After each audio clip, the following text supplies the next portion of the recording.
As the year draws to a close, we approach a time of reflection and celebration with Kwanzaa. More than a festive holiday, Kwanzaa is a profound journey of cultural and personal discovery, connecting us to our African heritage and guiding us towards communal empowerment and self-mastery, honoring our African heritage for personal growth. Kwanzaa is an invitation to jump into the rich traditions and values of our African culture. It's a period of connecting with our roots, understanding our history, and drawing inspiration and wisdom from our heritage. This exploration is pivotal in our personal development journey, offering lessons and strength that guide us in self-mastery. Fostering unity and community strength. Central to Kwanzaa is the principle of unity, umoja, reminding us of the strength found in collective bonds. It's a time when we come together, reinforcing our connections and working towards shared goals. By fostering unity, we not only uplift our community, but also find support and motivation for our individual growth paths. Reflecting on the 7 principles for personal mastery, the Nguzo Saba, or the 7 principles of Kwanzaa, are powerful tools for personal and community development. These principles, unity, self-determination, collective work and responsibility, cooperative economics, purpose, creativity, and faith, serve as a guide for self-improvement and community enrichment. They encourage us to introspect, set personal goals, and contribute positively to our surroundings. Celebrating African American culture and identity through music, dance, storytelling, and traditional ceremonies, Kwanzaa is a vibrant expression of African American culture. It's an opportunity to share and celebrate our unique cultural identity, enriching our sense of belonging and pride. Commitment to continuous improvement and growth. Kwanzaa inspires us to look inward, reflect on our achievements and challenges, and set aspirations for the future. It's a time to reaffirm our commitment to personal excellence and to contribute meaningfully to our community's growth. Join the celebration of cultural richness and self-discovery. Whether you're already familiar with Kwanzaa or are newly exploring its traditions, we invite you to join this enriching celebration. It's an opportunity for everyone to learn, share, and grow together, embracing the principles that foster personal development and community strength. Happy Kwanzaa! Let's honor our past, celebrate our present, and stride confidently into the future, carrying the spirit of Kwanzaa with us throughout the year. Be sure to like, share, and subscribe, and let's grow together. To learn more, go to freegnjecourse.com. Thank you for listening.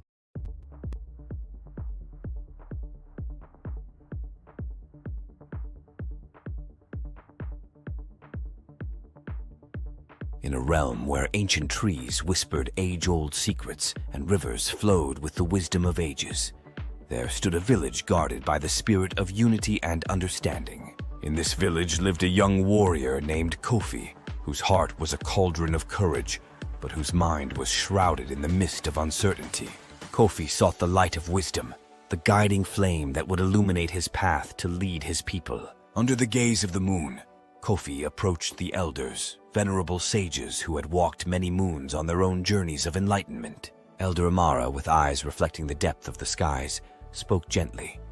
Kofi, your quest for wisdom is a journey towards the flame of Kwanzaa, a sacred fire that burns at the world's edge. It is not just a beacon of enlightenment, but a symbol of self-mastery and community strength. Remember, the path to it is not just a walk, but a dance of learning and growth. Embracing his destiny, Kofi embarked on his quest. His first trial was a valley shrouded in darkness, where shadows of doubt and fear lurked. As he bravely navigated this valley, Kofi learned to kindle the light within his heart, understanding that courage is the first spark in conquering one's fears. Beyond the valley, Kofi discovered a garden in disarray, its harmony disrupted. He observed the language of the earth, the whispers of the wind, and the songs of the streams. In this communion with nature, Kofi gleaned that wisdom often blooms in the quiet embrace of the earth's rhythms. His journey then led him to a fractured community, its unity dimmed by discord.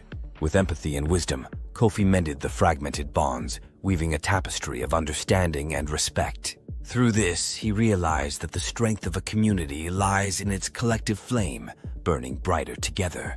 Finally, Kofi reached the edge of the world where the mythical flame of Kwanzaa danced in its eternal glory. Its radiance was a symphony of the principles he had learned: unity, self-determination, collective work and responsibility, cooperative economics, purpose, creativity, and faith. Yet, in its scintillating dance, Kofi found no ancient scripts or mystical chants. Instead, he found a reflection of his journey, an echo of his growth. In that moment of revelation, Kofi understood. The journey was not about the destination, but about the enlightenment along the way.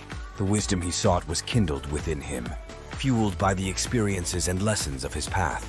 Returning as a beacon of guidance, Kofi shared his odyssey. His village saw not the youth who had left them, but a leader, illuminated and wise. And Kofi, with newfound humility, knew that his journey under the flame of Kwanzaa was not an end, but a beginning. Thus, like Kofi, may we all tread our paths with courage, seeking not just the wisdom of the world, but the flame within, guided by enduring principles and the eternal light of the flame of Kwanzaa. Thank you for watching.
Okay.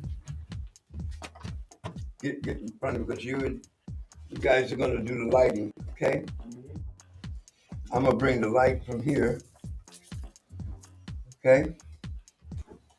We say we're gonna light this in the Mama Lona. Is it be okay if I ask you to do the Kiswahili? You want me to come over there? That's up to you, young lady.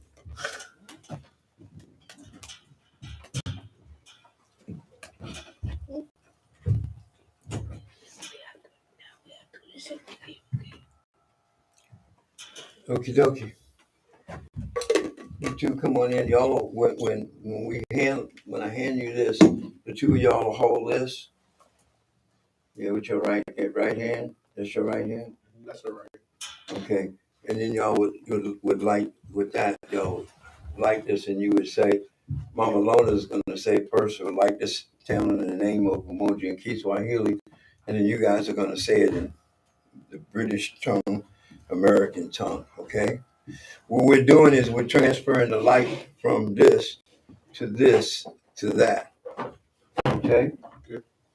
All right. Let me know when we're ready. May I have permission from the elders to continue? Oh, can he come over? We can go together. Okay, well, come on. The more the merrier. Oh, you have to help me, okay? We do together. No, Yeah, come on in He closer. wants a kid like that. Yeah, he can come right up in here.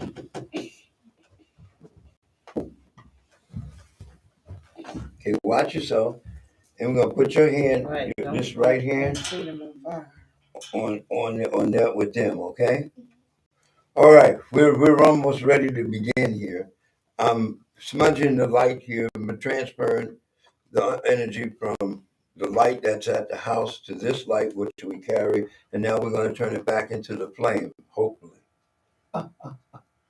and put it on here and then put it there. Before we do this, we're going to name the candle on the day, and Mama Alona, would you be, and Mama Margarita, we have your permission because you're the elder. Yeah, you have your permission. Okay, Mama Alona, we would say we're naming this candle. Tunawasha Mchuma Umoja. Say it again, please. Tunawasha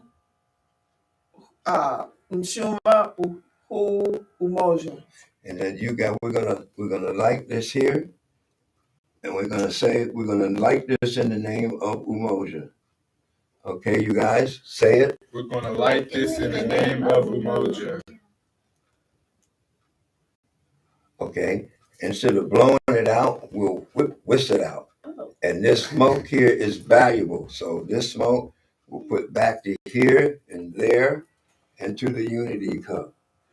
Now we're going to talk about this for a second. Y'all can we can either stay here or take a seat. We haven't completely dressed the table yet. We're in the process.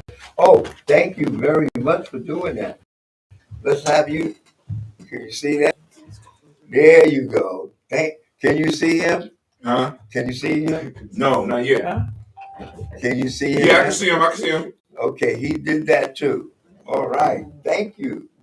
Okay, you can go back with Mama and take him over. Right. Okay.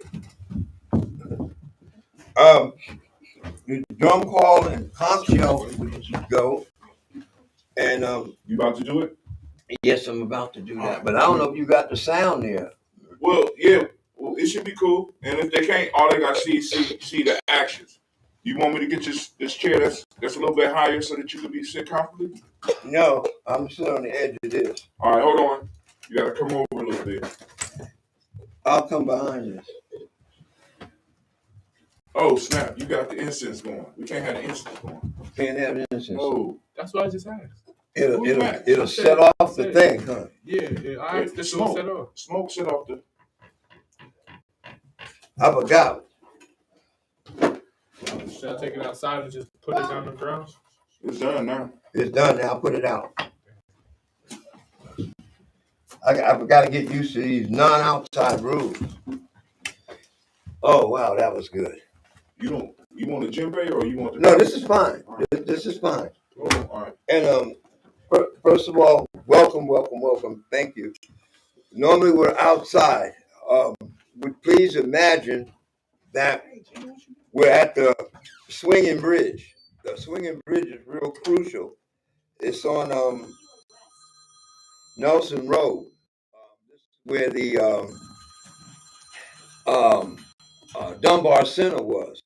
One of the things that we done at the Dunbar Center is we were very instrumental in um,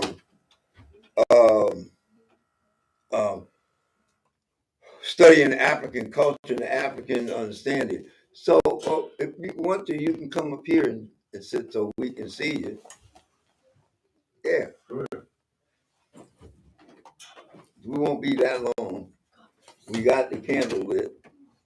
You talking about you too? Why you pointing at him like he's the little guy? Yeah. So if I can get y'all to sit right here, so it's like I'm talking to you, because I don't know if they can see you or not.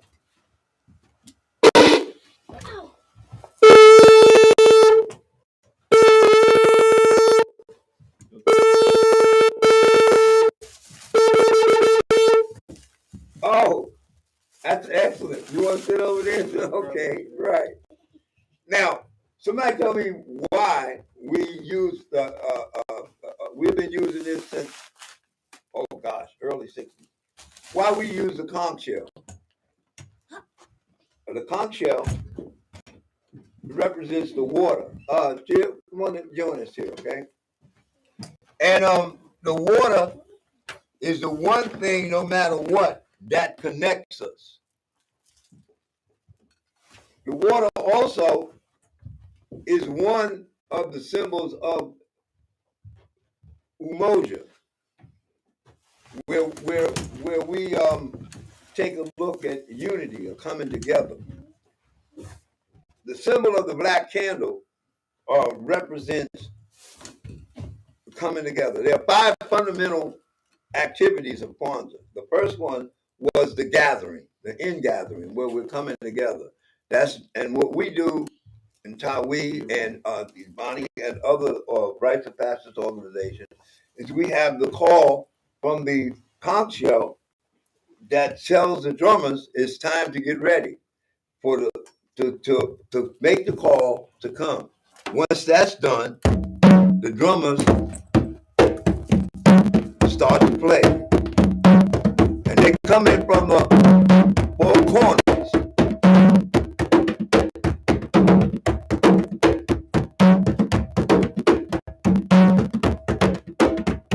You wanna hold that up? Hold that up for me.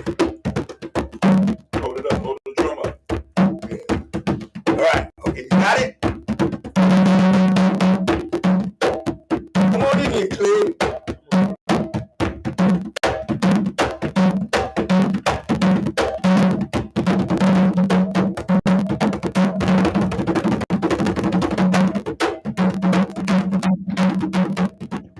And when we all get together, we have a song sometime that we sing. We are African people. African people. We We are I'll see you African people. African Come on, kid, put your hands together. Come on, clap it, clap it. We, come on, come on. African people. Break it, break it, break it.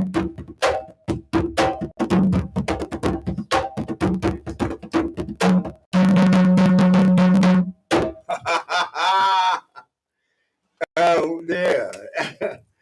So that as the drummers are coming in, they also bring the banderas, the flags, and the consciousness, and the elders. The elders come in preceding the nation builders and the warriors and the Watotos, the children from Tawi or from the original family.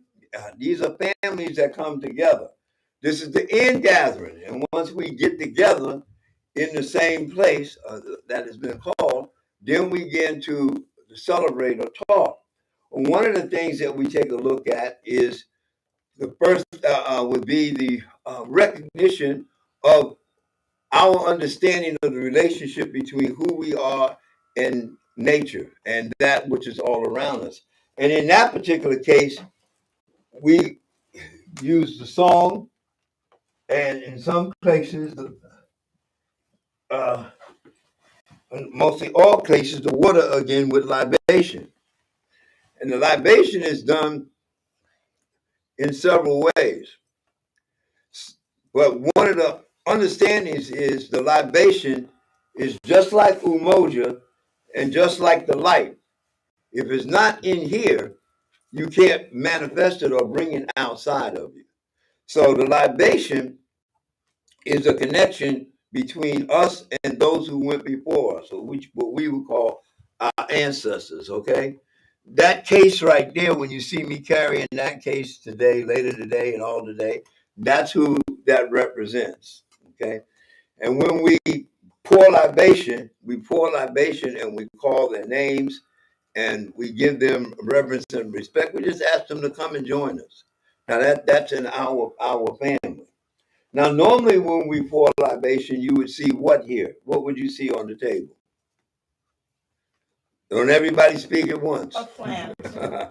Oh, yes, a plant. And all throughout the continent, it's done several ways. At one point, we used to pour libation and drink. Another way they drink it and breathe it to the air. There's another way. The other question is it necessary to have a plant? Well, it helps. But it's not necessarily necessary because you're pointing to the ground, to the earth, or you're making that cycle of the variation. Sometimes we don't even have the Kikombe Cha Umoja, the unity cup. And what we would then use is the original cup with our hands, and we'll dip the water that way or pour the water in and do it that way. The question I have what if you're somewhere during this time of the year, the 26th, 27th, 28th, 29th, 30th, 31, and 1 on January the 1st, and there is no water, but you have a cup? Can you imagine that there's water in this cup? Yes. Yes. And so, because the whole understanding, even if there's water in the cup, and you don't have the imani, the green candle way over there in the corner, you don't have the faith or the understanding of what it represents, it's meaningless anyway. So the understanding of what it is and what it's doing. But for the sake of what we have here, we will put water in this cup. Okay? So could might go over there and give me some water. And it has to be cold water because that represents, we'll get into that later on, but not now. The cold, what's the difference between hot water and cold water? Because that sink right there is running, right? And there's the bathroom It there. only runs with hot water. Oh,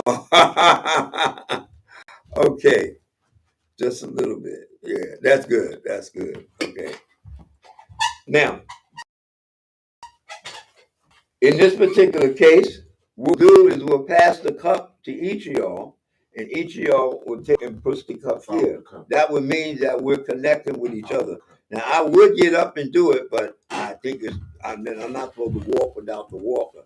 So could I ask you to take this with your right hand, go around and place it, if it's okay, ask the person first, it's okay to place it right here, okay, on their head, and then we'll bring it back here and pour libation, okay? You want to do that?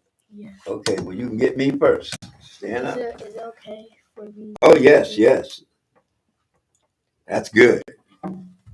Is it okay Well, oh, watch your for me- shoelaces. They have me- Is it okay for me to do it?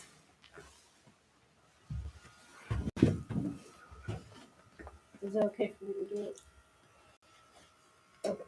Is it okay for me to If do you it? don't get that forehead, you hit.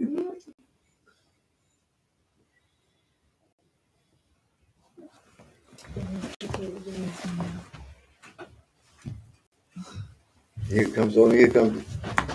Where's Is the it okay for me seat? to do it? Where's she go? No, I'm sure. You do it to yourself, son. Right, you gotta do it to you. Oh, yes, she got herself. All right. And now, what I'll do is I'm going to pour libation. For in this particular case, we normally ask everybody to stand. So could you stand for a second? Elders don't have to stand. The rest of y'all, please stand. Please. And this is, in this particular case, instead of the water going to, can you see? Y'all can come around. Instead of water going to the plant, we're putting the water into the conch shell. And the conch shell represents the ocean. So we're putting it back into the ocean, back with the rest of the ocean. And I'm just gonna pour two things, the creator and the creation. And y'all would say Ashe. And I'm gonna pray to Umoja. We say Ashe. And then we're gonna call a couple of names of ancestors that we want to join us, okay? So first we want to pour to the creator and the creation, and we say Ashe. Ashe. Ashe. and then we want to pour for Umoja, which is our unity, and we want to say. Ashe. And now that those are here, we want to pour for the names that we want to invite into the room. Those names that we call now and those names that we don't call, all are the same because they're in our memory, okay? Sure. And so let's call out some names. Miles Brown, Miss Aaron. Ashe.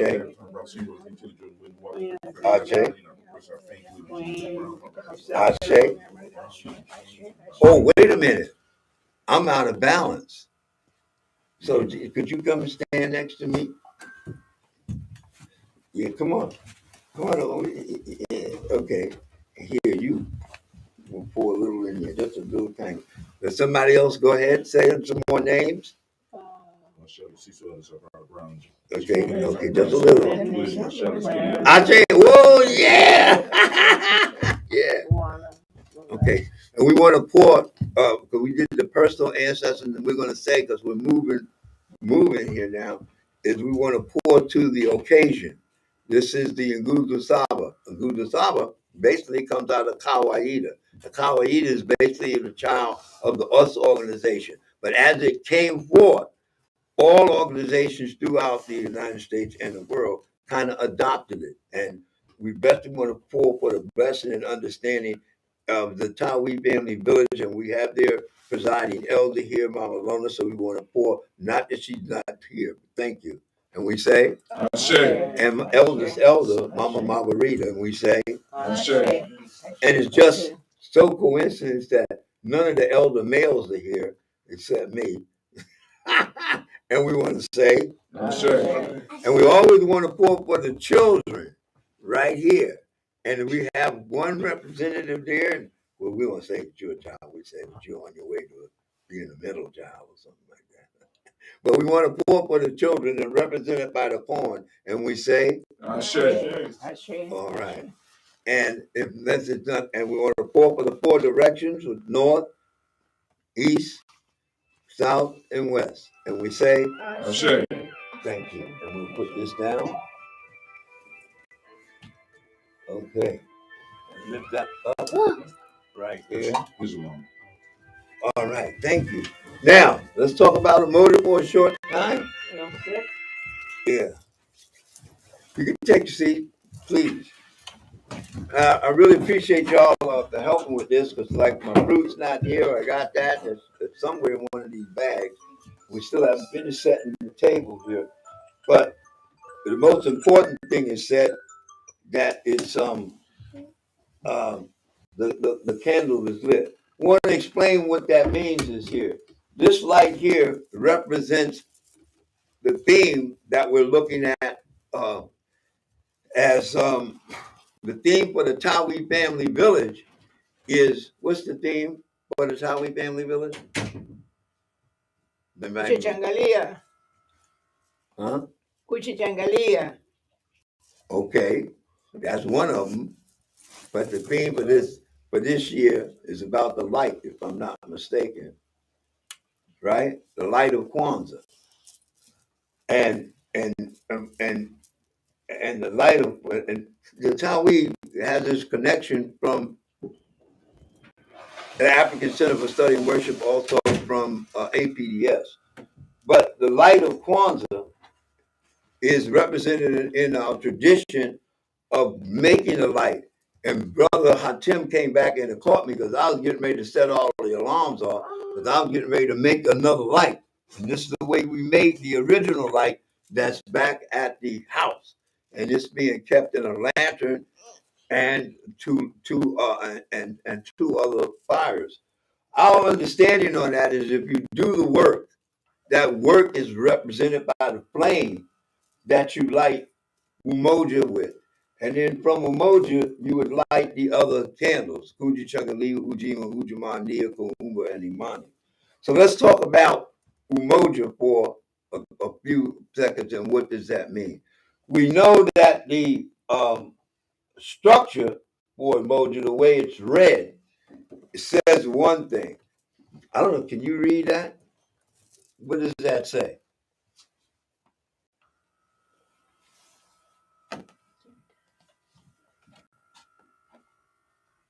What does that say? To strive for and maintain unity. Well, lift your head up. Go ahead. Yeah, say it louder. To strive for and maintain unity in the family, community, nation, and race. I don't know. We can hear you. Can you read that? Yeah, if you can read that. To strive for and maintain unity in the family, community, nation, and race. Okay, so that's what it says. Okay, the question is that we would take a look at is how would you interpret unity in our community? Because mainly this is based on African-centered, colored, our community and how we are getting along, how we are proceeding stuff.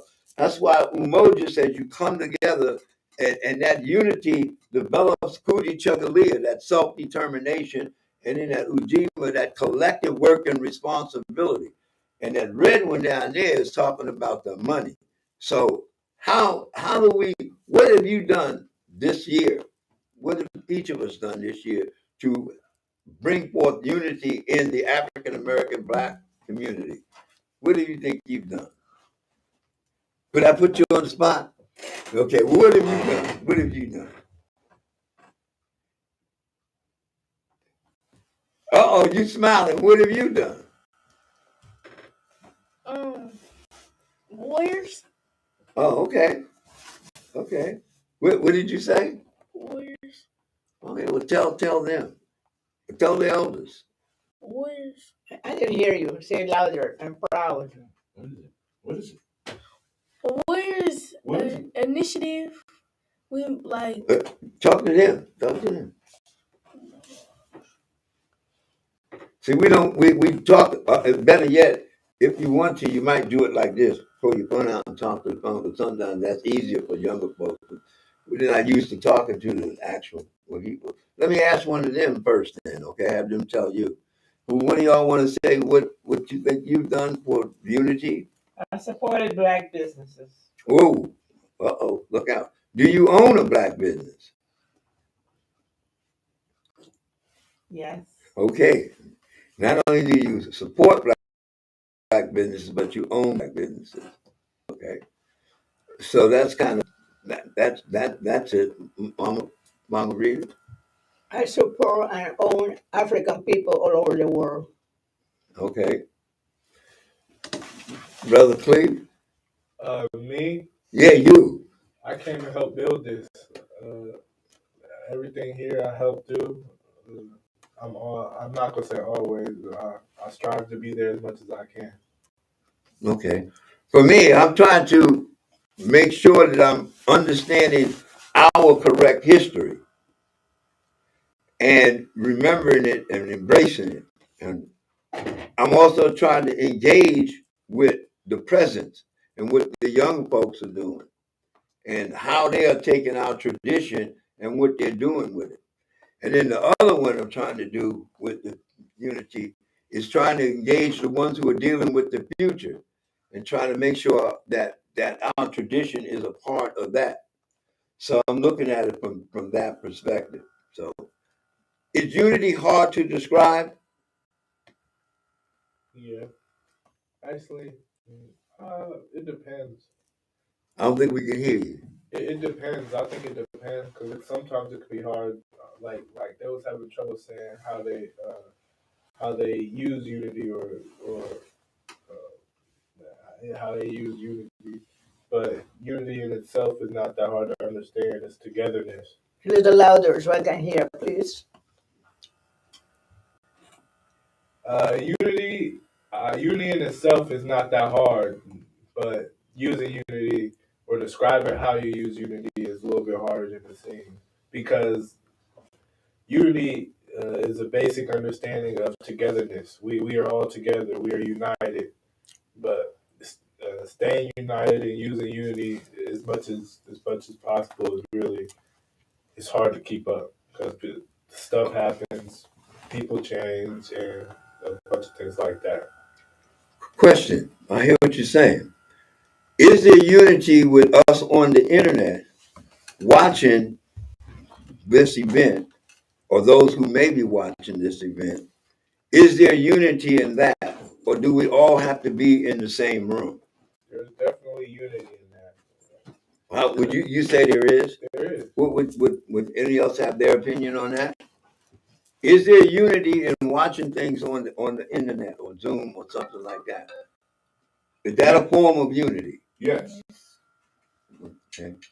So would that be like my hand like this?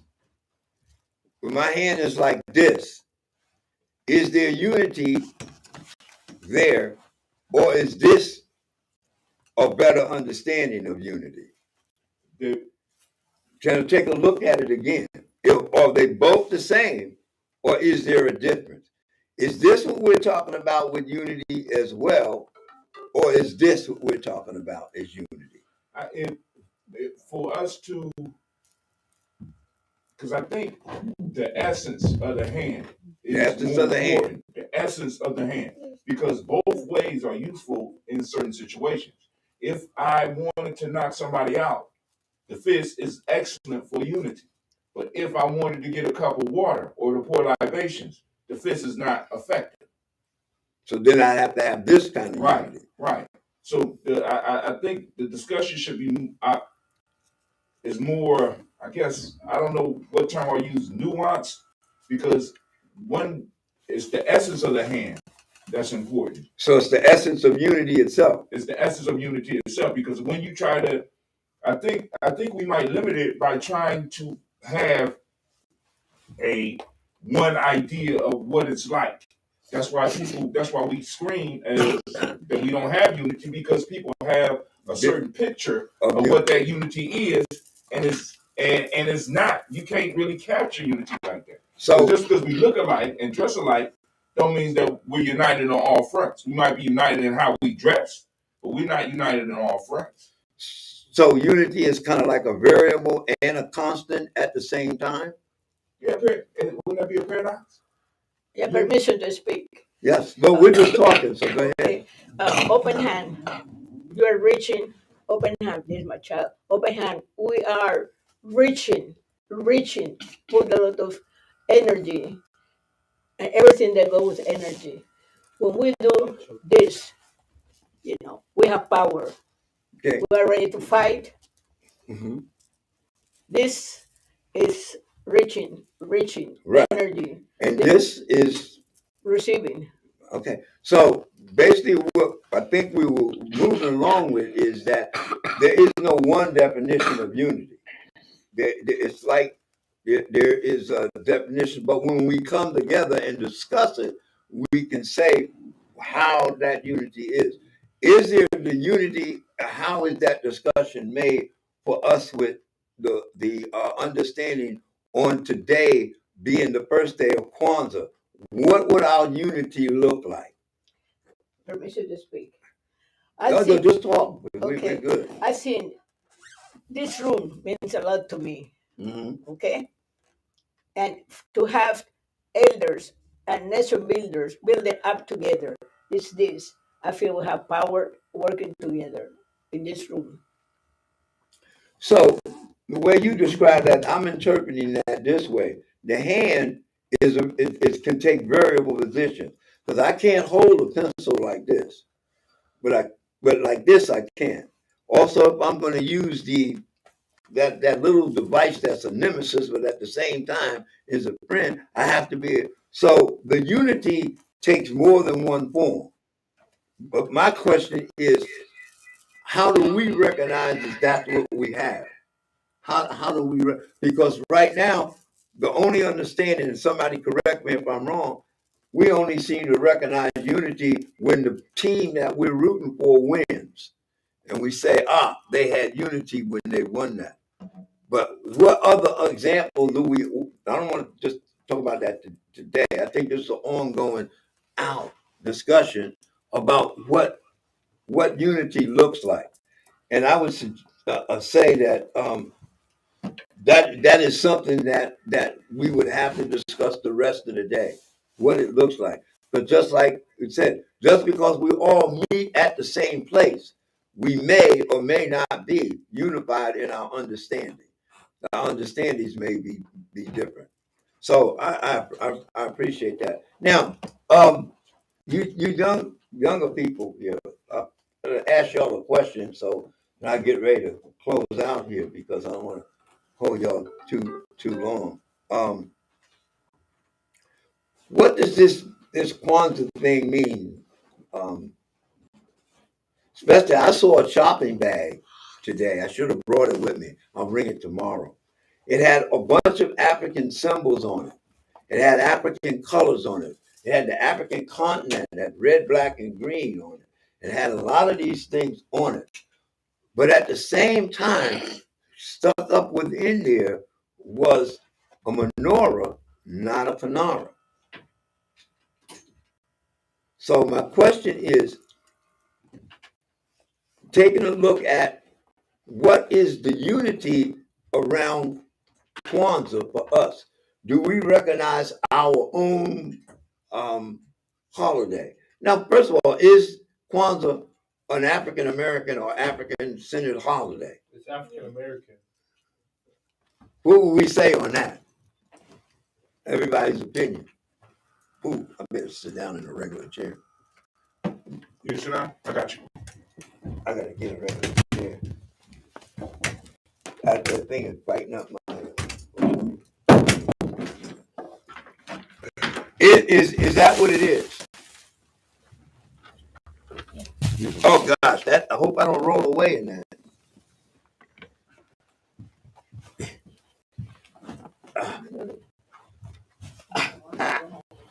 Okay. Okay, want to hand me that? Hey, Tony, I'm sorry to interrupt, but we have to leave now. Yeah, I got to get ready to go too. But we leave with that question. Okay, is this? Do we have ownership of this event? This event or this holiday? Is it a holiday? Yeah. Well, it's really not.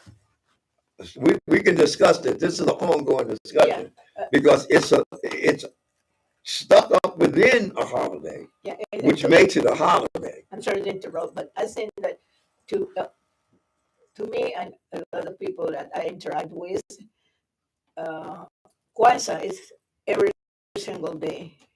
You know, it's not only from December 26th to January 1st.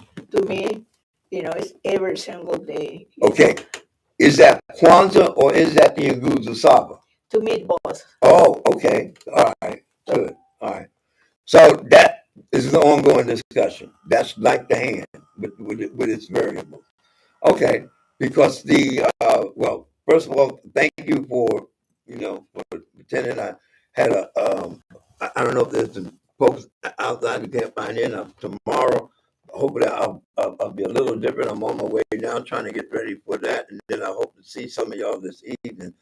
But I'm really concerned, like you said, like the Kwanzaa, which comes from the first fruit, which basically is the harvest of what you've done all year. And so what we are supposed to be doing is living through the principles of the Nguzo Saba.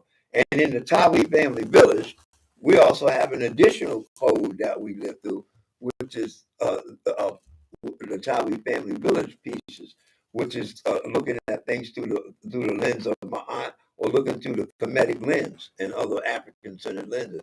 So having that discussion and looking at it from that perspective, I totally agree with you. And we have 2 times of the year in which we bring that forward and say, this is what we've done. One of the times of the year is this time, Kwanzaa, and the other one is the Kemetic New Year, which, comes at a time where we say, this is what we've done. So if there are no other questions, because I know it's a time here to go. I really appreciate everybody coming, here. Hopefully, I haven't bored you too much. To death. Is there any question for me before we leave? I will be carrying the light, representing that light, representing the light back at the house. That's outside and inside. There's more than one light. The one outside is in a big 55-gallon container that's open. That's a lantern that sits outside, and inside is backup or candles or lanterns. Okay, they're actual flames. With those flames, what we did is we put that, representing what you said, was all through 2023, we did things. So we got to write those down so we know what we've done. And that's what that work represented, that flame represented, that lit Umoja. And then eventually the other 6 on the Chumasaba. We did work. And here's the work we did. We also lost some people. And those names, we also gained some births, and those names will be mentioned. And we're in the process of doing that. So no matter where we are, and no matter where we go, what you were saying, I totally agree with.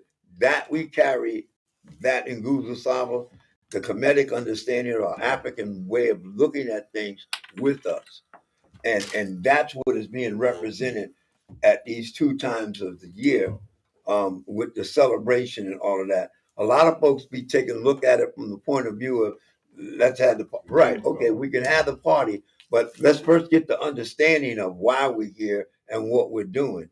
Then we can celebrate.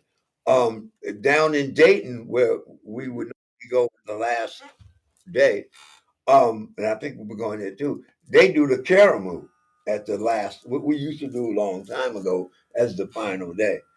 And all over Cincinnati, Cleveland, Dayton, all over there, they're celebrating or they're bringing forth Kwanzaa. But the question we want to know, what work are they celebrating that they've done and contributed to what we've done? And that's one of the things I hope that the Tawi Family Village will point out is the good work that is done in the community. And one of them is being involved in trying to make sure that all 5, 6, or 7 days of Kwanzaa is being represented, even and in the different areas that they're going to be involved in. So again, Mama Lona, Mama Rita, and the folks, thank you very much, Brother Cleve. Sisters, thank you very much. Brother Hatim, thank you very much. And I hope we will continue this on, and I appreciate it. Tomorrow I'll be leaving out of here and going to the first physical therapy, so I hope I make that one. Pass that with Brian Cullis. Permission to speak. Yeah, oh yeah, you can speak anytime. Last night I got a message in my cellular phone, and it was a regular rock and a huge candle. Oh. And to me, this morning, I forgot that I was supposed to go downstairs so Sita Luna come and pick me up. And I would say that was the first time I've been late because she was there waiting for me for at least 10 minutes because it was like I was in bed, and as she came to my mind, I said, oh, where's Sister Luna? And so, I was running late, and to me it's like, okay, what is really happening because it's still, in Benin, in West Africa, they're having, the whole work activities, and to me it's okay, okay, let me see, put some Africa from Benin, put some outfit from Benin, Right. So And okay, Citalones downstairs. And where's my coffee? You know. So thank you so much for having all of us together as a family, because it takes me back 48 years ago, Yeah, when I have, a Cameroonian child, yeah, and I feel like holding this child is like having another Cameroonian child. It was yeah. African child, Right. from Ghana, and all of us, having our children, and, having so many support, for all of you, Yeah. to raise our children all over the world. Yes. I appreciate that because I went through the same thing. For those of you who don't know, I had to spend yesterday um, with the call from the oldest daughter that the husband had made the journey back into hospice, and the nurse was there with a 24-hour deadline thing. So we all had to, go there. But at the same time, I was trying to get myself ready for the, the community thing. And it was like, oh my gosh. I'll have to call you back, please. Thank you. That was joint implant. Oh my God. Okay. So let's close out, Tony, so you can get to what you're doing. No, we're gonna close. Yeah, but what I'm saying is, so that was with that. So I had to be. So we went to the house, and the nurse was there, and so all night now I've been waiting. For that. And today is the day that my mom passed. So it's this whole. So what you were saying, but I think we're right on time. I know, and then I have to share, and And so the I apologize for you concept, right? continue talking. She's the But constant, at the end of January, right? the Glenn bunch, the Glenn family, Right, is open the culture and reasoning right, to have a new child, right. that the mother of or the three children. And it's, so when you said, something's happening, Yeah, leaving us physically, another person is coming. And I yeah, have to deal with that, another child coming, right, and because I have some issues that I have to solve myself right. before I can accept that child coming to this world. Yeah, I hope I Thank know. you for listening. Thank you. So we'll begin to close up now. So we'll stand and close. Normally we would be playing our favorite song, but we're just gonna stand and brother, quick, could one of you young ladies come on this side of me? You're going to the center. Oh, that's not mine. Oh, he's in. Okay, good. Before we touch hand, we want to take our left hand and put it up with the palm up. Left hand with the palm up means that we're ready to receive information. That's our heart side, because we're going to receive it with our heart, and we're going to receive it with our mind. Our heart and mind are one. Our right hand, we want to take our right hand and place it with the palm down. And that means we're going to give information. Okay? So we're receiving and giving. And then we're going to swing them out to the side and connect with the person next to us.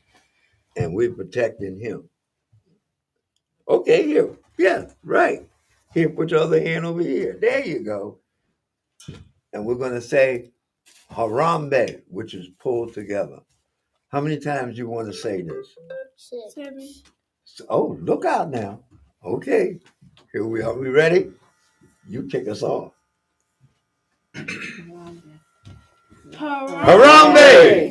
Harambe! Harambe! Harambe! Harambe! Harambe! Harambe!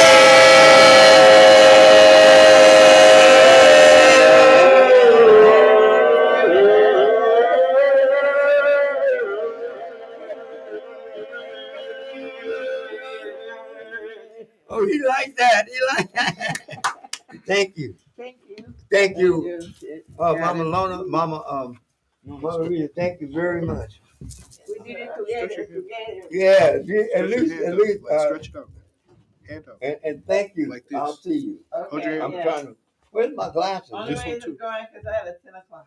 Huh? I have a 10 o'clock. Flip them. Flip them. What'd she say? I have Yeah, a 10 10 o'clock. o'clock. meeting. Oh yeah, I do too. Thank you. Okay. Is this one not going? Please, I'm not Sure they supposed get to out. be adjoining plant Okay. What's today. wrong? Thank No, I'm you just very checking much. this Oh, I'm just checking this stuff. It wasn't. Make sure they Okay. get out. Okay. I'll see y'all. Unity. see you later. I'll see y'all Thanks. tonight. Yeah. see you Okay, what tonight. do we have to do tonight? 6 what- o'clock. 5 o'clock we need to be at the So place. you're coming? Yeah. you're No, coming- I thought it started. It You starts gotta at be there 6. 5? You gotta No, be it's there not- 5 or you won't get in. Oh, okay. Oh no, you'll get in at 5:30 with the regular Oh, okay. audience. But if we march it in, you have to be there for 5. Okay, Yeah. and I don't know what I promise I will be ready this time. Okay, beautiful. I tell you to her. Huh? I say I tell you to her.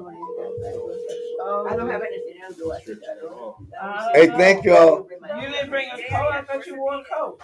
Please note that our menu options have Is that recently your- changed.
You said what? I can hear you.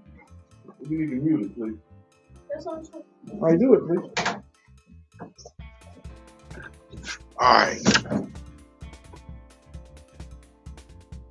You ready, Elder Tony? Yeah.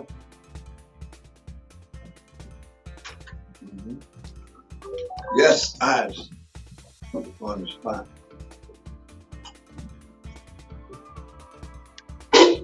Hold on, one more second. Music off.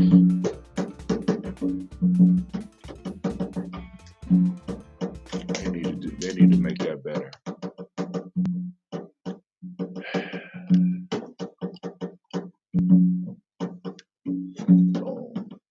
We up. Habagani. Coogee Chagalia. Habagani. Coogee Chagalia.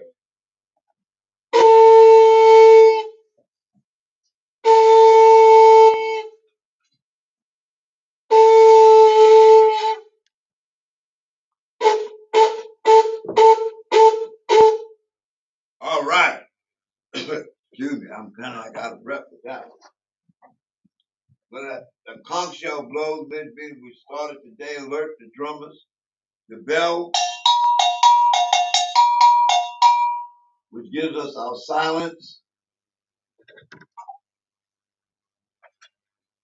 And then the drum.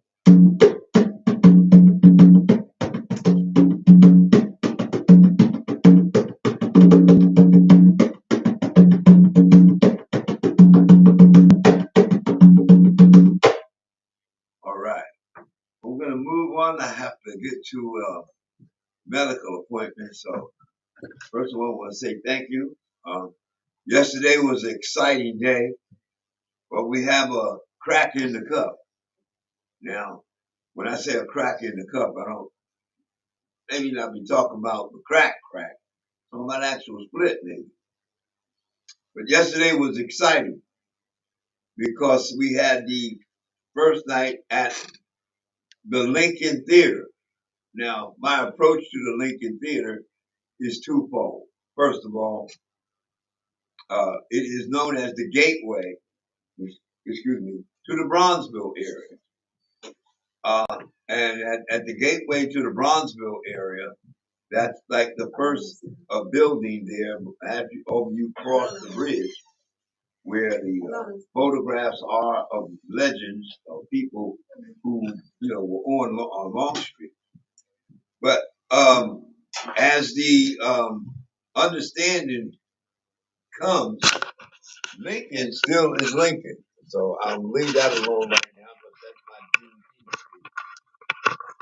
But the understanding is Umoja. The first candle that was lit, we carried the flame, we were there. The ceremony was conducted by the Lincoln staff and also by the staff from the Ohio Historical Connection, if I'm not mistaken. Tawi's responsibility was to actually do the lighting and the libation. This was done in a different order, not an order that we would normally, do is a different order. But when you're in someone else's house, you either go with their rules or you say something and then try to establish a different understanding. So everything was moving the way it needed to move. The drum call was a little different as far as the elders interesting and coming in and sitting. And there was on the stage, the elders were on the stage, sitting center stage, but not center stage right and center stage left. The audience was in front of them, facing them. And the center of the stage was like a court where dancers and drummers came and went. It opened with some fanfare of, if I understand this correctly, was gospel group. There was also some speech about the children from, I'm remembering this, my sister Angie Cornelius and others.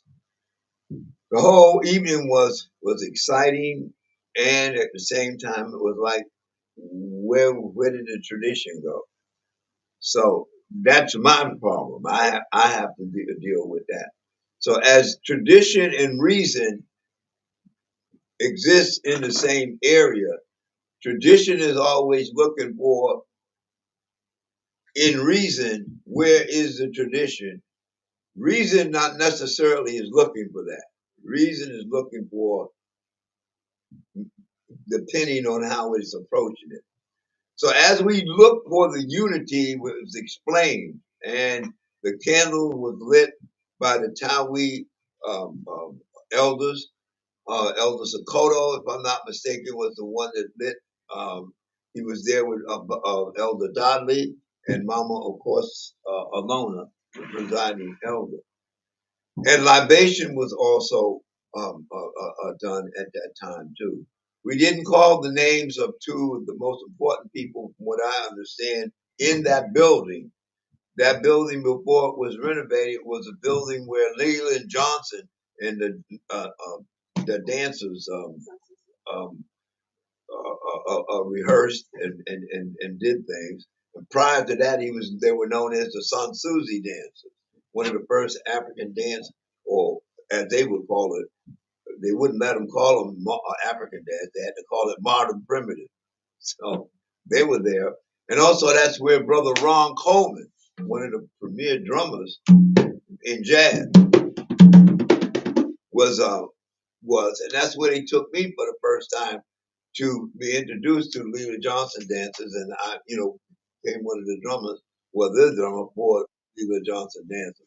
Also at that same time, I don't know if I heard it or not, during the libation, that Talbot Hall piece that was done, Brother Reggie Roundtree was one of the ones who was mentioned. I don't know if he was or not, but I was doing this on the side because I had our light there that's over there on the thing, and I had our ancestors' case with me on stage. So we were there, but I was not a part of that, official opening.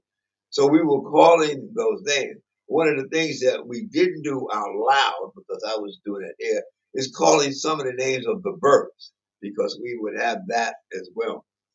So was I determined to do these things? Yes. The self-determination, the self is not just the individual. The self is the group. The person represents the group.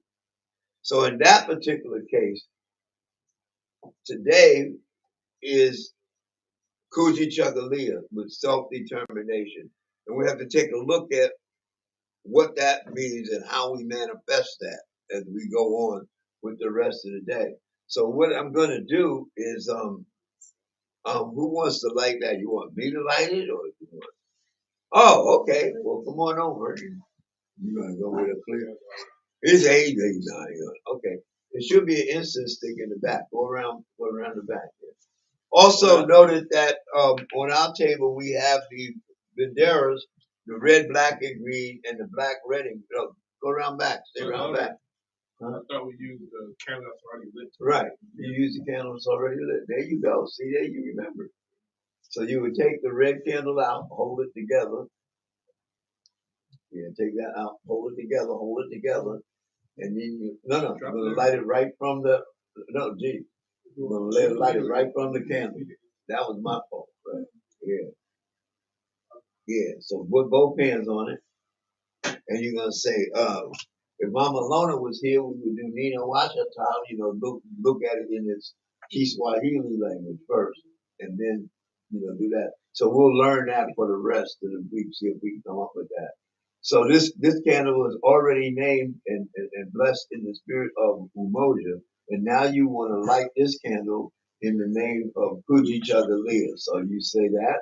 We light this candle in the name of Kuji Chagalia. Well, hold on. Say it again. We light this candle in the name of Kuji Chagalia. All right. And then you go put it down here. Okay. All right. Thank you. We put the candles in one order, and we light them in the original order of where it was done in Jekyll Island, Georgia, which I was there for that, which is the black candle, then red and green, red, green, red, green. There are other ways of lighting, and now we can talk about that at of doing the creativity time. But self-determination, how does that affect us, and what does that mean? Well, right now we have to take a look at the fact, has Kwanzaa entered into what is called the public domain? In other words, once a song or once something has entered into the public domain, it loses its protection that no one else can use it. Once it enters the public domain, it can be utilized by anyone. Does that make sense? Yeah, I got it. Okay.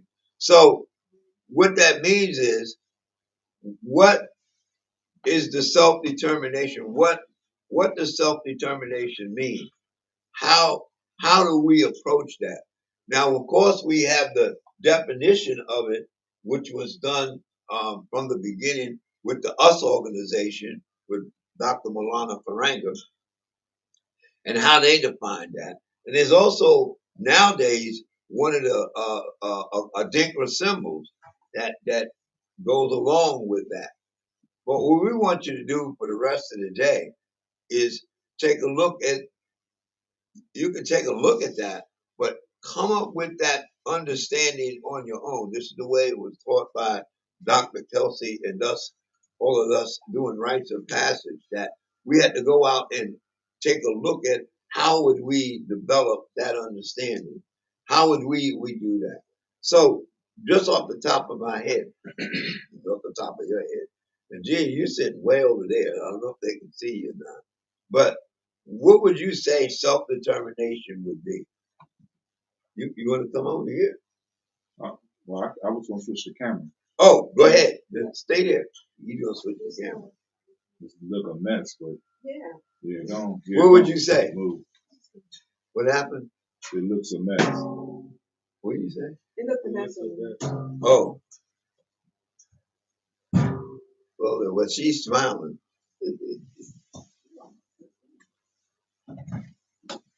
Your cover tablet on. So I guess we get Cleveland in a minute. Okay, so it's kind of, it's easy and it's hard. But what would self-determination mean? You know, to you?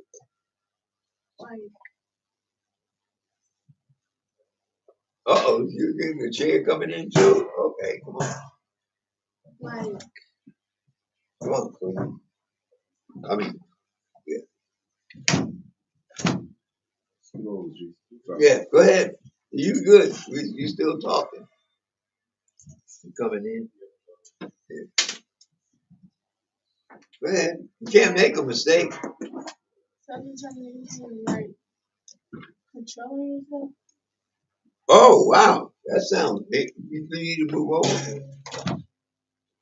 That sounded good. What did you say? Controlling yourself. Whoa. Okay. What would you say? I would say self-determination is like why need to do something that's really trying to do it. Nobody is helping you to get it by yourself. Okay. I see you smiling. What, you got something up your sleeve? Self-determination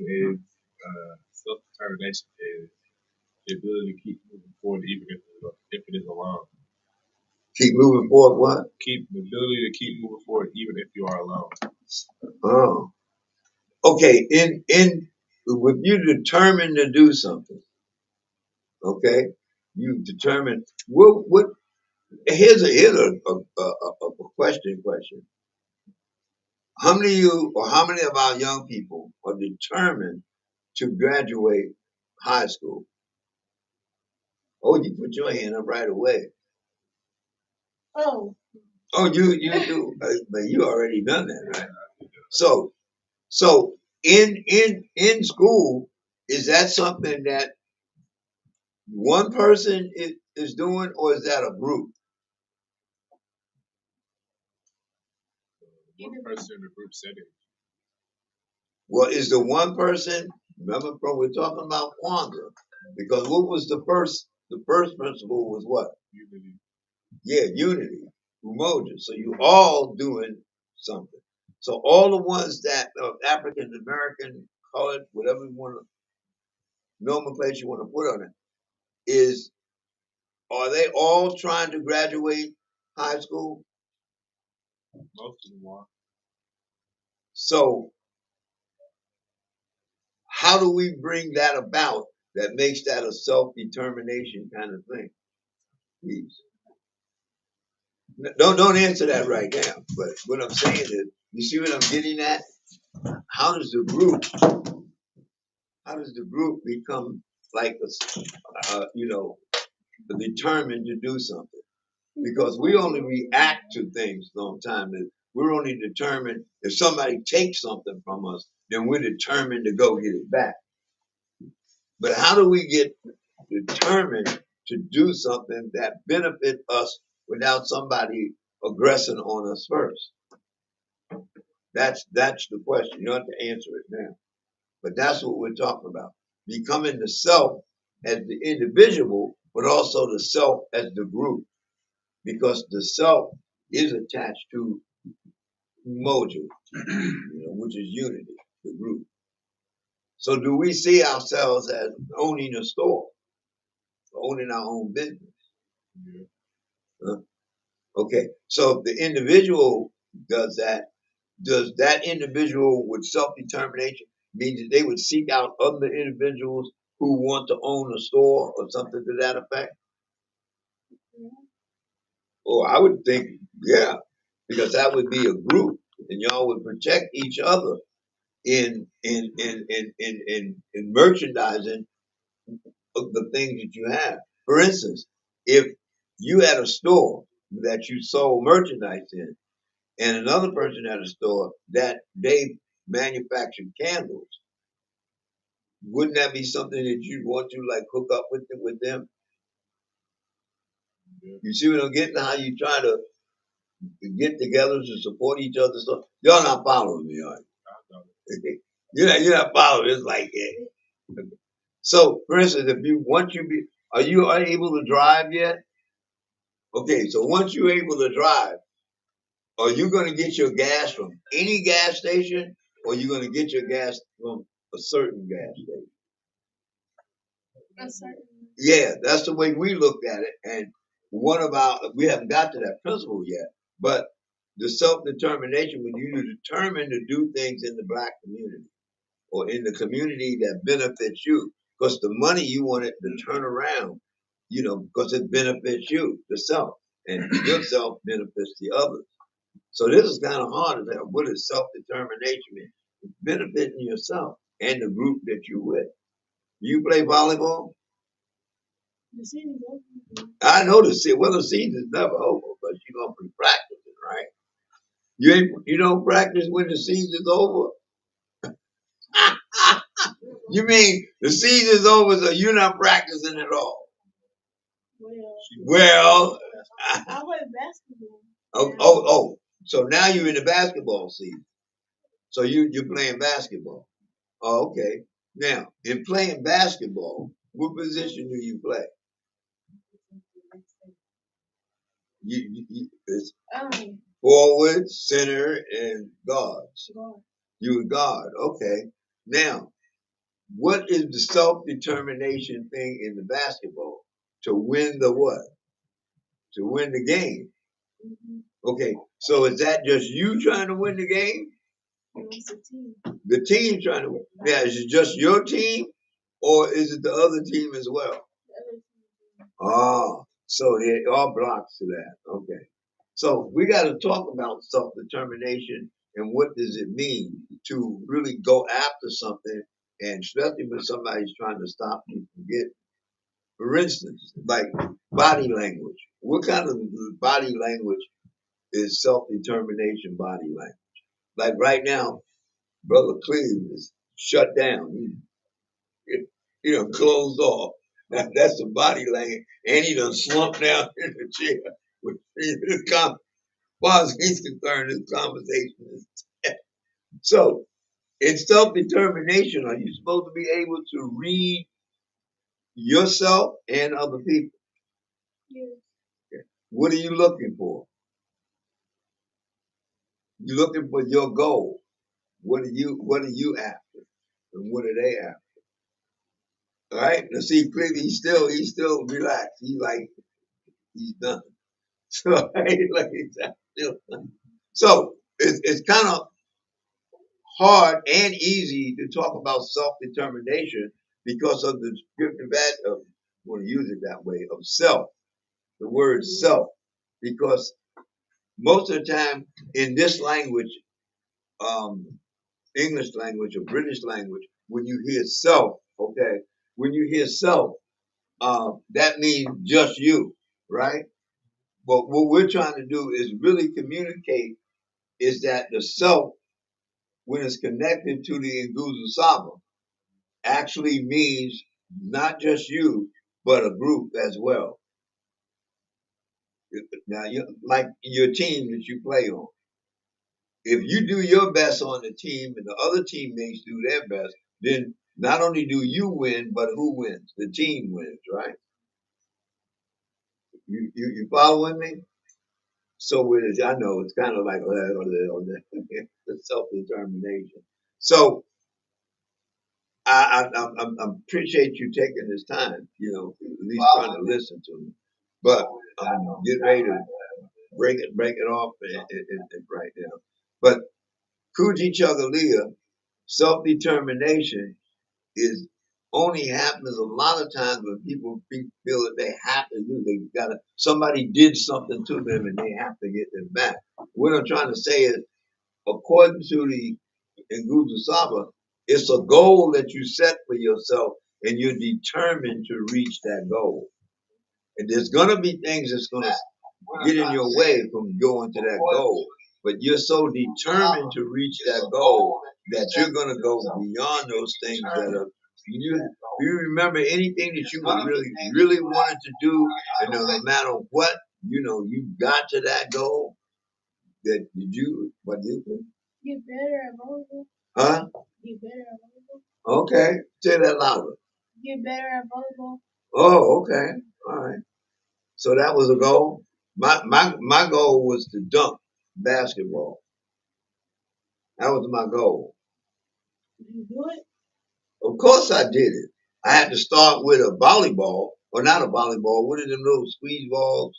The ones you, Stress ball? the ones that you play dodgeball with. Oh, the little red ones. The ones you could squeeze and really hold. I had to start because I could jump up there, but was holding on to that ball was the problem.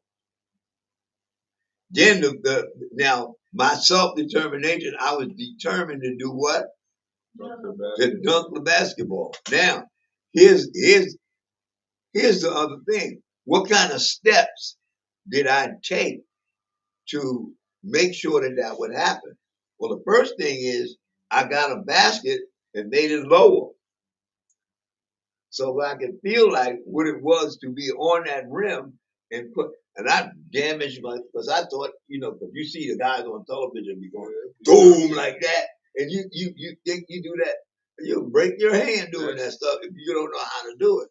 So when I got a basket, nowadays you guys got those little portable things, you can put them up and down, and I learned to hold the ball and do that. Then I had to figure out as I moved the basket up, inch the basket up, how do I hold the ball when I'm going up in the air? I have to go above the rim because you think you're doing it right at the rim. So, which hat do I have on? Do I have on my Air Force One? Oh, you got your goofy on top. On top of it? Yeah. No, see that? Okay, I played. You got a check. Huh? You got a check. Oh, shut up. I don't need that. Where's my other hat? Okay. But I played basketball for the United States Air Force. Yeah. Oh, heck yeah. Over in the basketball? Hello? Of the point guard. But at one point I thought I was a big man, because I was able to get up in the air, right? Then I started acting like a big man. I was self-determined on the court. You know what the big man did? The big man let me know right away, you are not a big man. And they did that with their elbow, because their elbow was right at my head level. So, and with big men, you gotta move them. When you on the court, you gotta move them dudes. And I had to move because I had a shorter gravity thing down here. I could move them easy down here. And once they caught on to all of that, they would clock you, but with their thing. So they was determined for me not to get past them, and I was determined that I'm a big man like you. I had to adjust my determination. I had to understand I was a small guy that could jump, that could get in the rim. And, that's how I got my first injury, jumping, leaping off so far. So I was determined to do that, but it was a progression thing. I started off really small. Oh, with a small, what we called in New York was a Spalding. It was a little small ball about the size of a baseball, but it was pink. And I started off with that and I moved my way up with the bigger ball. Then, of course, when you get to the basketball, they came up with some stuff that certain basketball you can't grip unless you got big hands, because they don't have no tread on them. So anyway, and then of course I went to a volleyball and things of that nature. So I was determined to do that. Was I determined to graduate high school? Did you graduate high school? Well, I got into trouble. But yes, I graduated high school. Yeah. But the thing is, graduating high school shouldn't have been the goal.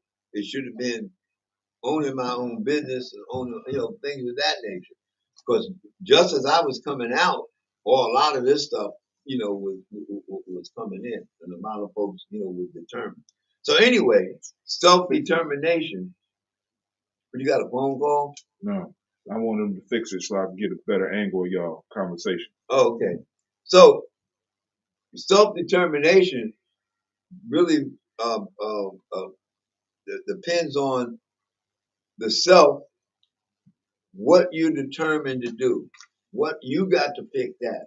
Yeah, and you got to know it and understand that. And it's not just you. It's you and the group that's going to help you become determined. Because there was people standing around while I'm practicing dunking. What do you think they were doing? What do you think they were doing? As I'm standing around trying to dunk, learn how to dunk. They were laughing. You know how they laugh? Look at that. That whole thing. But I had to get up. I had to get around folks who was going to be saying, "Oh man, hey brother, keep trying. You can do this. You can do this." So if you don't have that group supporting you in what you're determined to do, beside yourself supporting you, it gets harder. And then the thing you don't want to do is give up.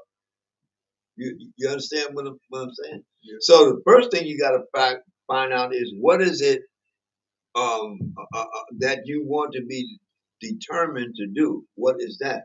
What is it that you have to do?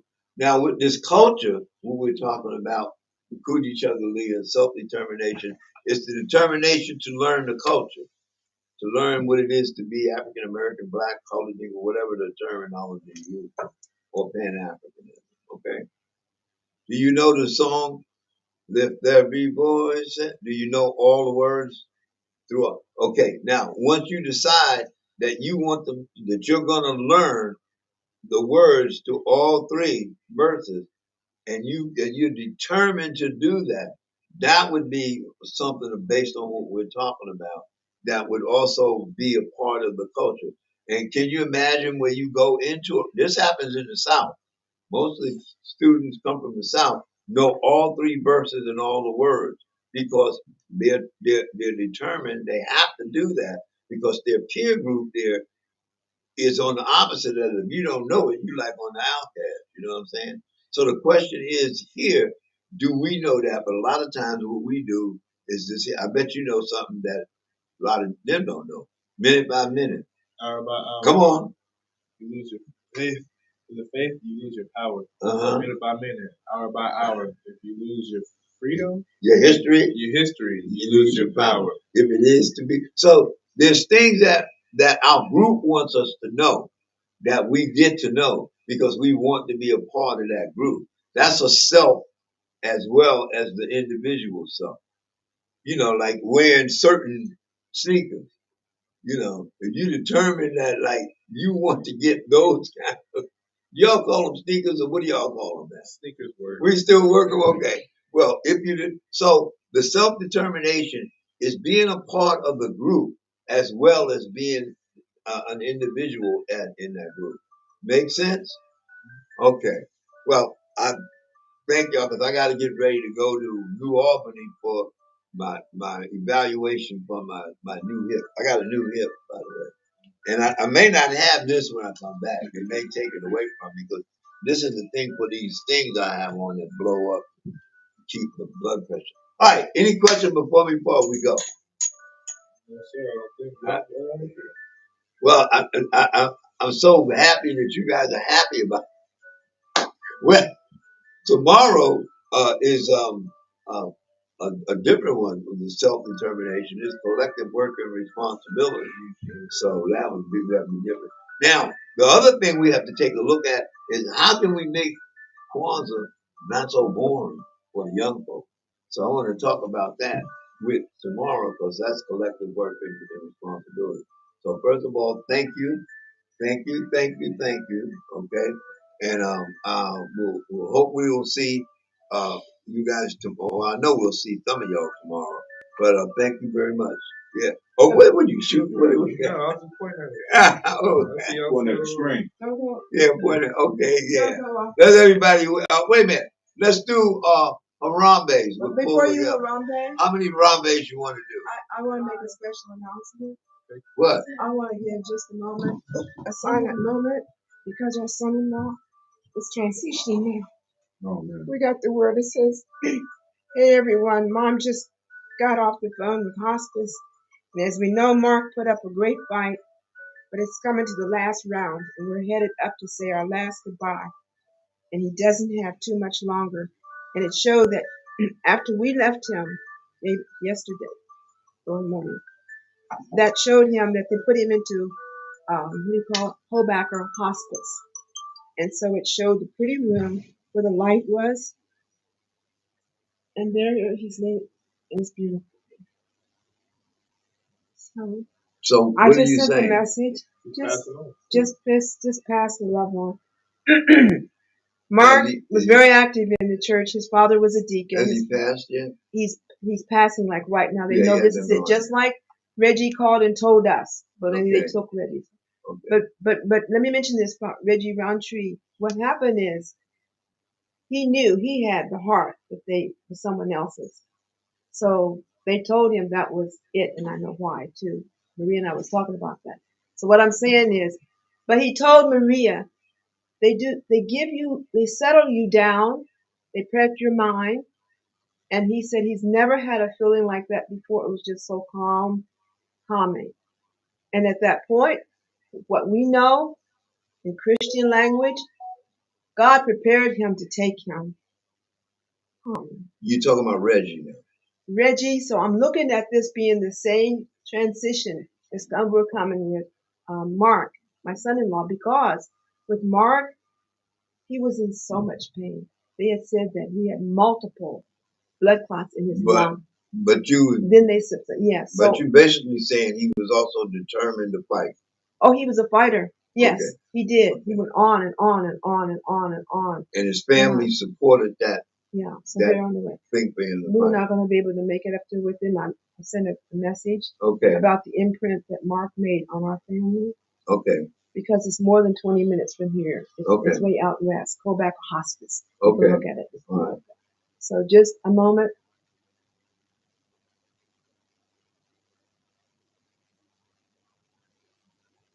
Ancestors will welcome him in. Okay. Thank you. Okay. You really you need to get hugged and stuff right now. Watch the thing again so you don't trip over it. Okay. Mama Z is talking about our son-in-law, my oldest daughter's husband, who's been fighting cancer, for a while now. He was determined not for it. When he first found out about it, they gave him 4 months, and I think that was that 2 years ago? 2 years. No, it was a little longer than that, just before hospice. Yeah, it was about 2 years. They gave him 4 months to live 2 years ago, and he was determined that wasn't gonna happen. So he's been fighting it ever since. And of course, they've been doing stuff with it. So do y'all know what type of cancer it was? Yeah, it was. Was it the liver? Yeah, it's gastro. Not the prostate. No. We'll find that out and let you know. I know the right word. But if for you ladies and for you, I think it was one of the male ones, not the general one that everybody gets. I think it was one of the male. But anyway, he was determined. He was so determined he would get out and do gardening with cut his lawn Oh my and do God, all it's that like- kind of stuff. Okay, but what she's saying now, House he is so lost manicured, it the was like house and lost garden. the book. He was a great chef, a great cook. Okay. I mean, he put them on Facebook, his meals, etc. But that was his heart, taking care of his home, in that respect, what he loved to do. He was so glad when we brought him home. But Okay. Mark is such a good Well- person. And his father just passed too, months before him. His mom Yeah, his now, father just his mom passed is a a result couple of going months through ago. Alzheimer's. Okay. Okay, so at any event, we know he's So not how many no Harambe's more were we pain. doing? To the 7. Uh-oh. Well, we're going to stand and do those? Yep. Okay, well, How let can me you try to stand? get up. Somebody pull me up here. Wait a minute. We gotta Okay, be hungry. well, wait a minute.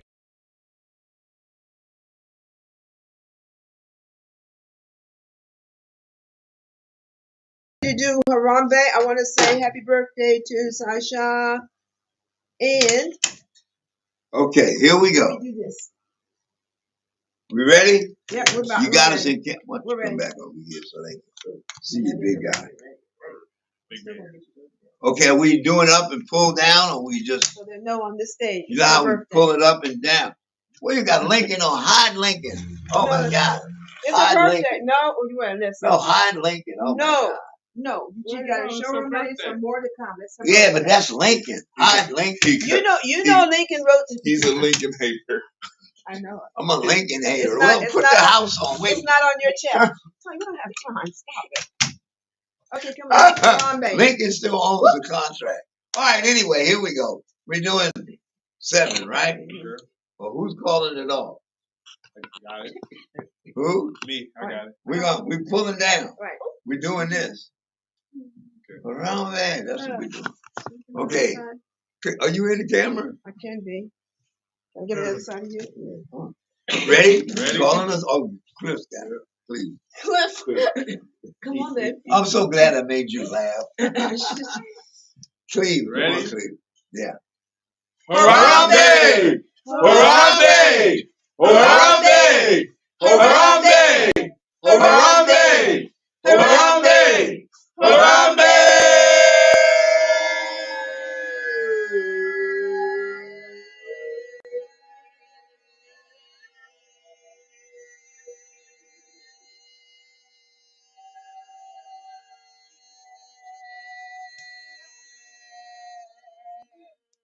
Who is determined to be the last one? Me. You were? And you went along. Okay. Who else was determined to be the last one? Or I you know. just, I gotta go. I gotta go. All right. Thank y'all. I'll see you later then, okay? All right. We're going to put those candles out. Is that okay with you? Hurry up, so it's going online. We gotta be in that spot. Okay, let's go. And from here it said it took like 20-some minutes, so we can't do this. He has a 10:30. We had a 10:30. We're supposed to be at the do an implant in New Albany, and they're gonna pick us up at 10 minutes after that. I am not that heavy. I see you killed with that lie. Maybe heard that. Oh, I thought you said. Oh, Okay, I have to come take the tissue. let's go. I'm going too. Mama Deja. It's my birthday. I just don't know. No. She's coming right now.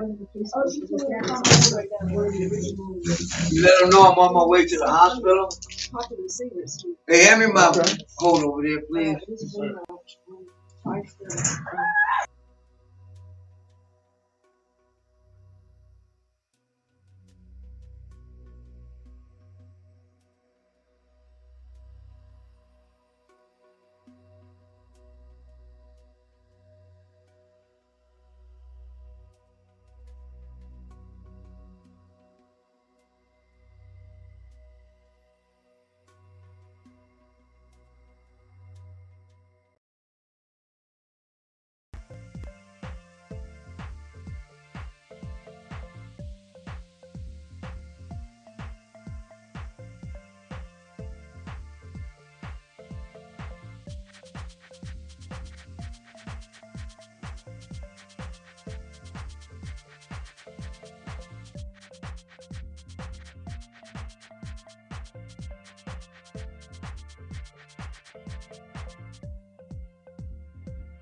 Okay. All right.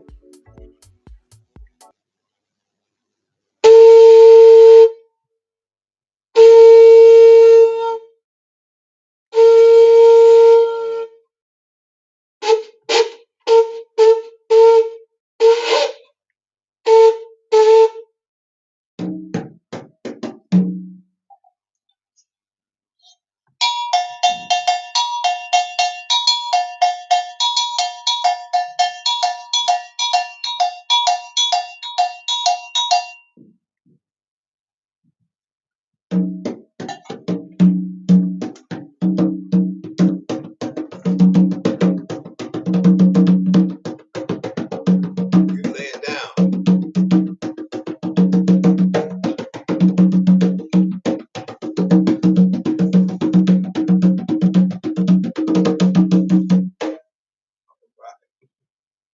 Well, Bargani.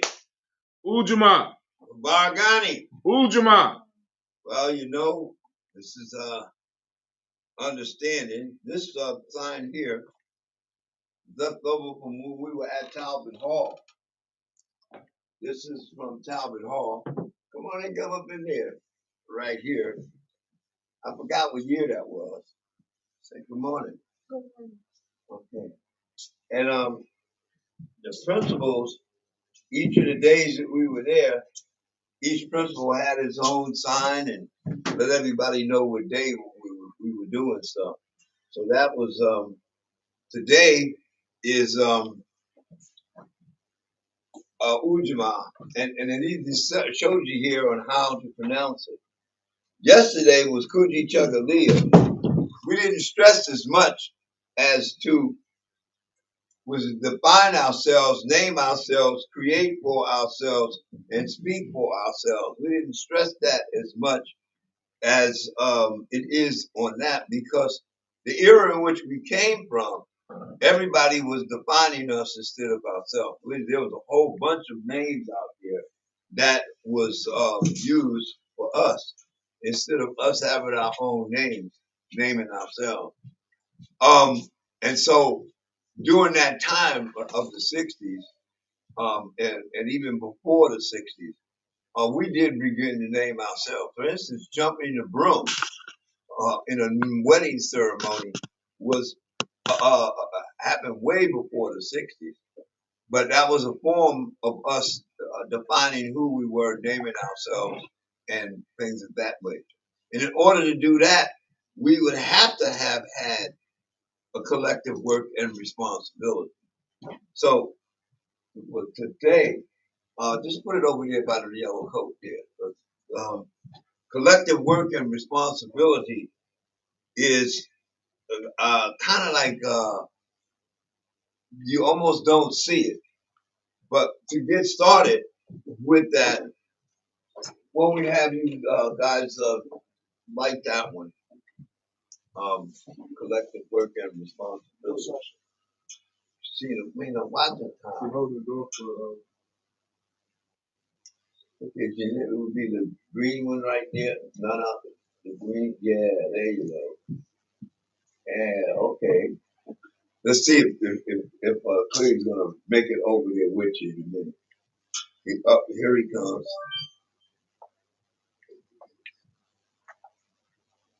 Okay, now hold it together.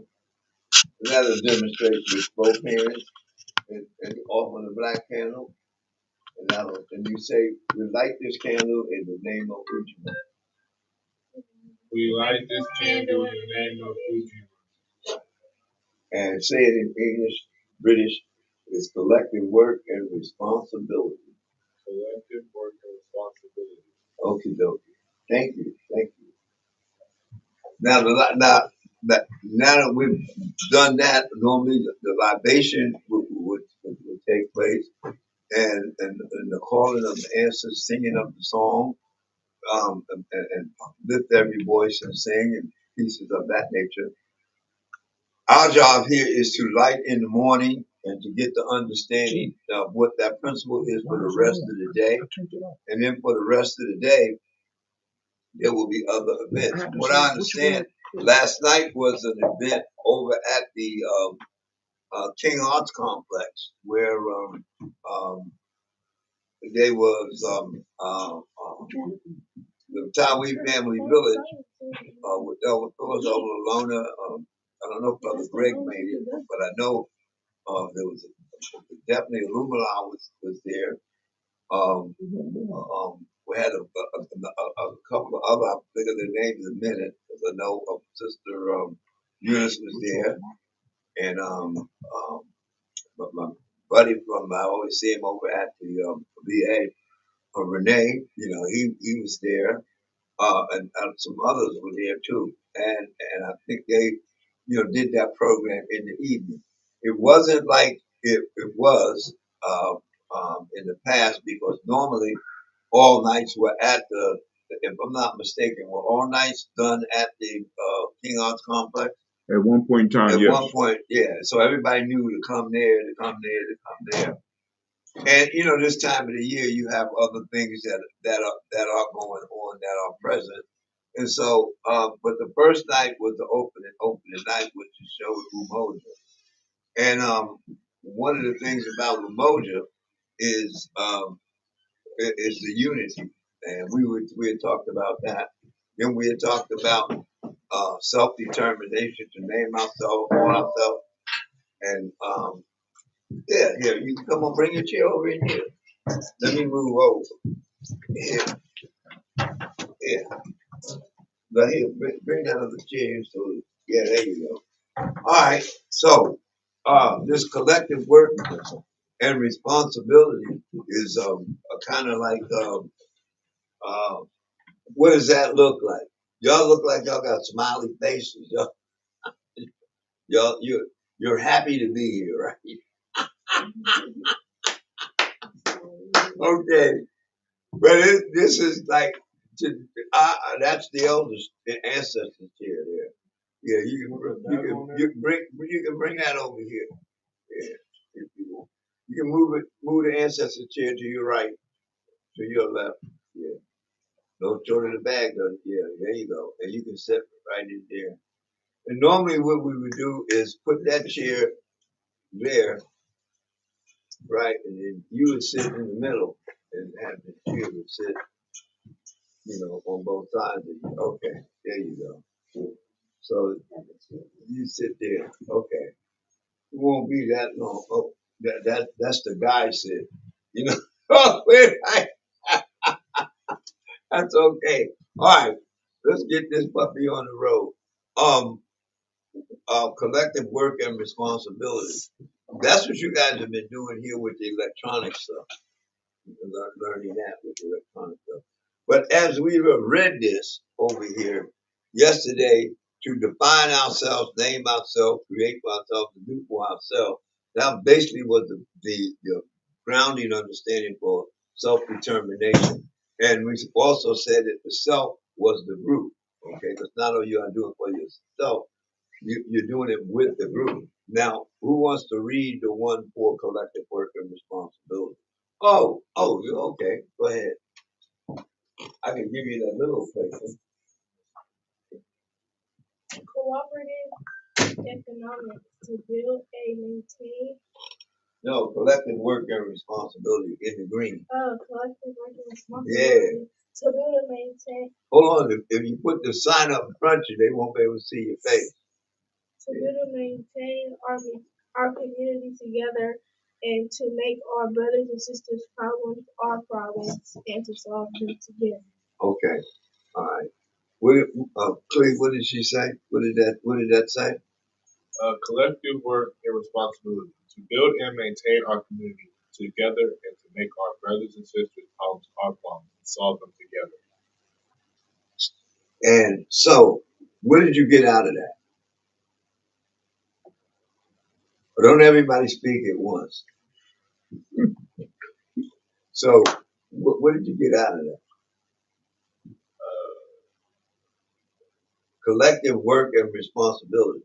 What community are they talking about? Or are we talking about? What is our community? What does our community look like? And it's not just on y'all, because I'm asking everybody. We first have to know what our community, where does our community start? It starts in the home, in the family. So when you get a bunch of different families, then that makes up, a community. But guess what? You would have to have ownership of the land that you're on. How do you feed yourself? How do you shelter yourself? How do you clothe? All of these things come into, community. Do we have that? That's a deep thought, isn't it? Do we have a Black or African-centered community? What do you think? Well, because remember, the one above that one was to define ourselves, name ourselves, do for ourselves. That's the self-determination. And then the next one was the community. Did we do that? And then did that become a community? What do you think?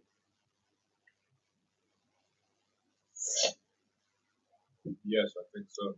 Now, here's a really interesting question, and this is not putting y'all on the spot. Any answer you give is fine. So just blurt out your answer. It can't be, it's fine. Okay. Who defined our community as a hip hop community? Is there such a thing as a hip hop community? Huh? Yeah. Is there such a thing as the jazz community? Huh? Is there such a thing as what other communities can you think about that for our folks? Well, here's one that gets me all the time. I'm a member of the most derogatory community there is. Can you tell me what you think that is. That it really hurts me all the time. Just a community that. Can you tell me what you think that is? My community that I'm like, oh God. Huh? I can't hear it. What'd she say? She said Gianni. No, I said derogatory. I hate it. When people call me this, I hate it. I get real upset. Louder?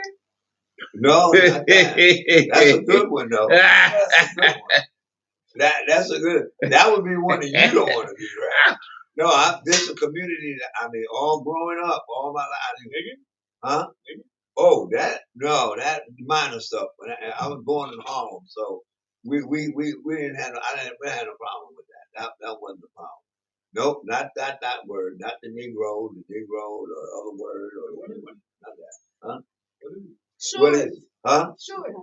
Short. That's exactly what it is. Because for growing up, and see, you don't have a reference point for that. Stand up. Stand up. Look. See, sit down. You don't even have a reference. Don't be stretching. Sit down. See, you don't have that's why that never entered your mind.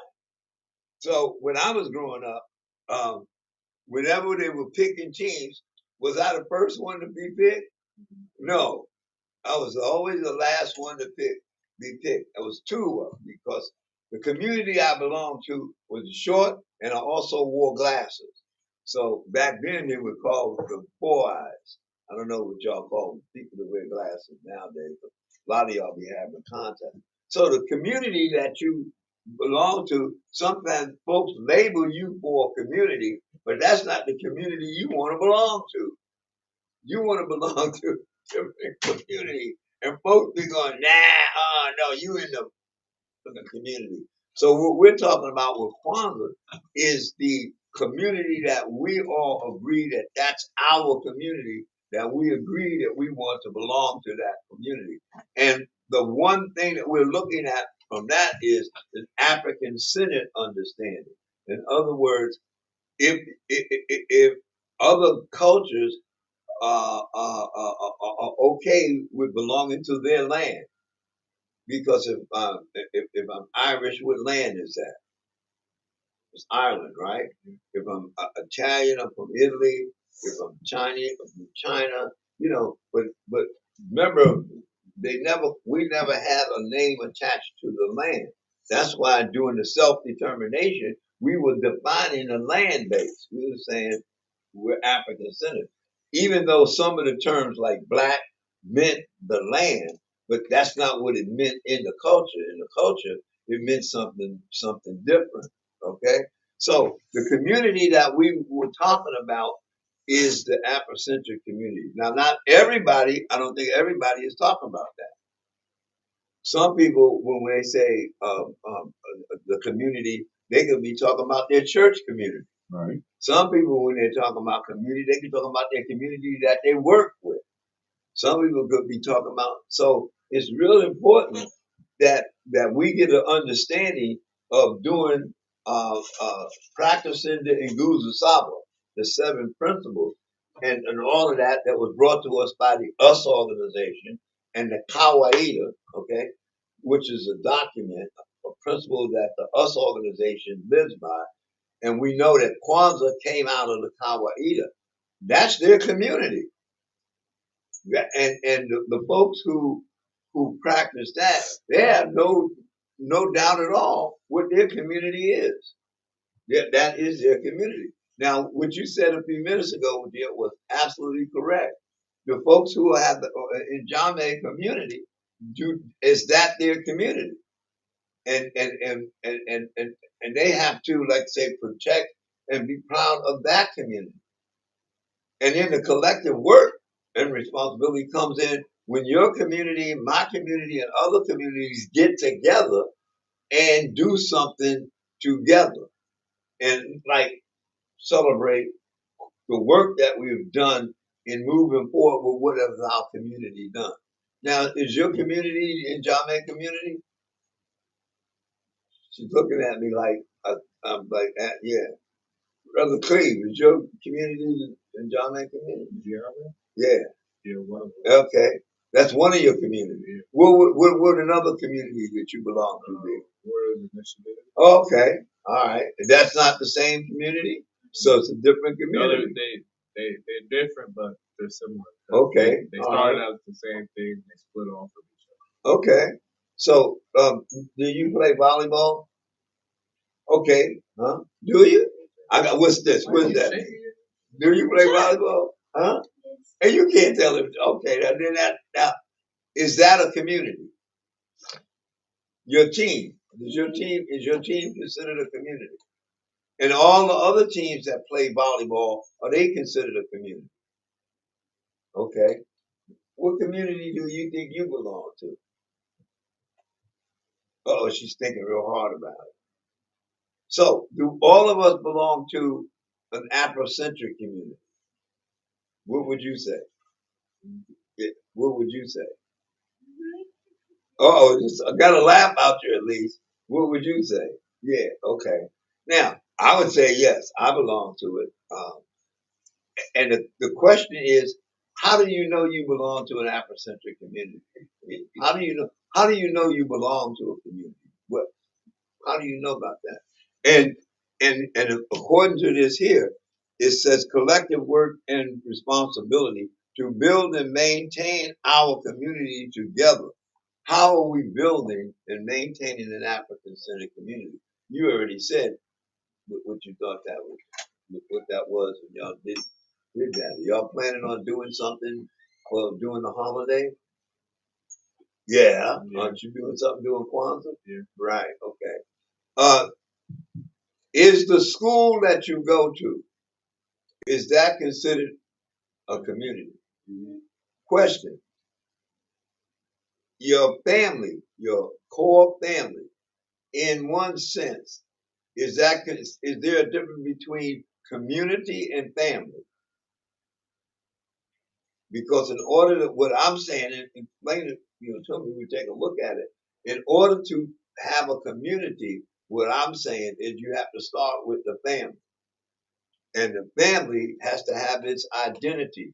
And its identity, comes from the parents and the children and everybody working together.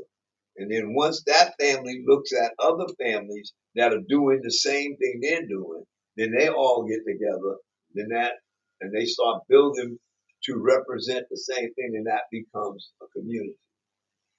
We have to look at that word. Now, this language that we're speaking is not um, our original language, but it's the language we use now. So we're adjusting to that, right? What song, what song, okay, excuse me, what song would the African Senate, well, let's use the old term, the Negro or colored. What song represented the Negro community where the song was basically done because one of our leaders said that all groups had a song that represented them, but somebody said that, but the colored folks or the Negro never had a song that represented them.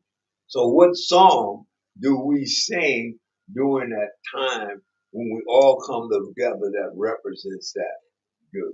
Black National. Whoa! See there? I didn't even have to give you a hint. And you got and notice that it's changed its name.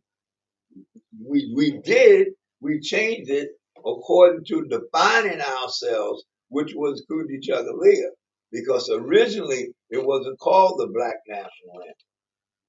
It was called something else. Okay? It was called And how does it go? 1, 2, 3, 4. Oh, wait. On 4, y'all was supposed to at least start it. Ready? Come on, you ready? 1, 2, 3, 4. Lift every voice And sing till earth and heaven ring with the harmony of liberty. Okay, stop right there. Now, ring with the harmony of lift every voice and sing till earth and heaven ring. You're talking about the balance there. That's African center, where you're looking for balance. And the harmony. Harmony means that what you're doing and what I'm doing with our voice, they connect because we're making them connect. That would mean that her voice, your voice, and her voice, and my voice, they would all come together. Now, sometimes we don't practice that, so you have somebody singing like, and you have somebody else singing. But does that matter? No. In a sense, that doesn't matter because we're looking for it. So that's one of the songs. Now, during my era, growing up, okay, or let's say let's do right now. Is there a Kwanzaa song that you would put on and everybody would know, yeah, we're in that kind of community right now. Y'all remember that one? Because come, I don't know if I can find it on my phone, but come together now. Remember that one? I don't remember. Oh my goodness. Okay. Somebody throw me a lifeline here. Help me out here. We Are Family? I gotta find that song. It's called the Kwanzaa song. And we way back when, we talking way back when now. Some of y'all probably weren't even born then. No, that's right, y'all couldn't have been. Because back in the 60s, 70s, the folks started coming together and singing songs. There was all kinds of Kwanzaa songs out. In fact, you just did one the other day with Yende that he pulled together a couple of years ago called Doing the Principles, right? So down at the Afrocentric School when it was downtown, we used to do that song. So what other song or something comes to mind that when you hear it, you know it's a collective work? Let me ask you this here question: if you're doing sports, is there a song that in the Black community or the Afrocentric community, where when you hear that song, you know you're doing sports. You know you're getting ready to start. You know, well, what school you go to? The high school you go to. Okay, y'all have a high school song? Oh, that's thinking hard on that one. Wait a minute. No, you got to remember, his whole high school career was interfered with COVID. So he only was literally in high school for freshman year, and at the end of the freshman year, almost at the end, they took him out. But does the high school or does the school have a song? Does Millennium School have a song? No. What? No. Okay. Does the Afrocentric School have a song? Yes. And that was as I walk through the door, I know that I have arrived. So what I'm getting at here, even if the school doesn't recognize it as a song, I bet you and you'll recognize that when you go there, there's a song that represents the group. Now here's a question: does Njame have a song? Yeah. Yes. Is there a song that they have? There's something that they do. There's something that they do that lets you know it's them and they're doing it right then. Watch this. Two black, two wrong. See, right away. You know what? That's them, right? And that collective work and that responsibility come right because that responsibility to say too strong. And then when I say, what time is it? Nation time. Right. See, so what I'm saying is one of our understandings is that there are things that let us know that we are doing collective work and responsibility. Now, at her age, she got different things. Now, let me tell you what I think has happened. You see this thing here? Mm-hmm. This has come along and has separated us. So instead of us seeing ourselves together in the room like we are right now, we see ourselves being like pulled apart. Because what happens is I'm on mine. Where's yours? I don't got mine right now. You don't got yours right now, but you got one. Yeah. She has one. I don't know if you have one or not. But we all are on this. And so we're talking this one is clear. to this. You know, so That one is this the item right now that would show us that we have collective work and responsibility? That's the challenge for your generation, because we had to talk to each other, my generation, and because we didn't have the folks right now that are like on this network right now, they don't have to be here because they can be on that. Is that something that we have to embrace as part now of collective work and responsibility? Yes. Huh? Yes. We got to embrace that, because some of us are going to be in the room and some of us are not. And it's easier to say, okay, well, I'll just turn on the thing and I don't have to go there right now and watch. I can take my. So, and then the interface, how can I get interaction with the folks that are online? Can I get interaction with them? Yeah, you can. Okay, well, let me hear you folks online clap 3 times. Oh, we can't go that far? We could. We could. But that depends on the technology Right. you have, right? Okay. So anyway, let's get back to this here. We'll finish up right now. Hold on, y'all up. If things are in different places, can it still be doing the same thing? Like if you're at home, they're at home, we're here, and somebody over there, can we still be doing collective work and responsibility? Yes. Okay. So that's what we got to work on, and how that looks. Okay. All right. Now, any questions about any of these? Umoja, Kuji, Chagalia, and Ujamaa. Any questions?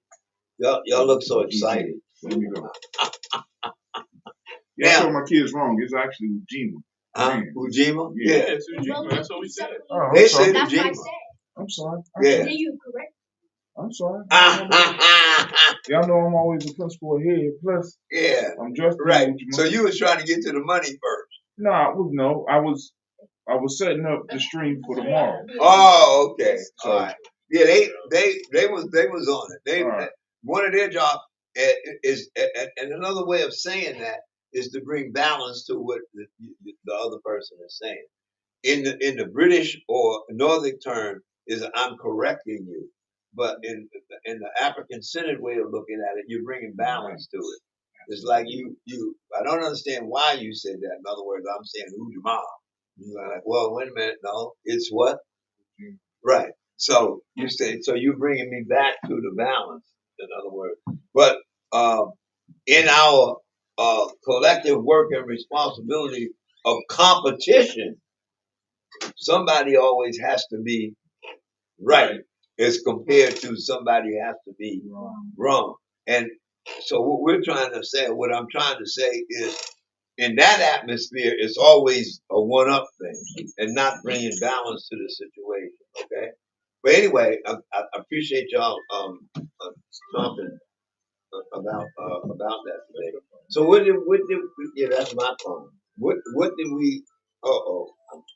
What did we get an understanding of today of collective work and responsibility? First of all, your own age group decides what that collective work is. That's my opinion. Decides what that collective work and responsibility is for your age group. Is your collective work and responsibility the same as mine? Yours? Would you? Okay. So will we agree on that? Do we have an agreement there? Now, if we're a family, now there's a different piece going on. We all now have to share the same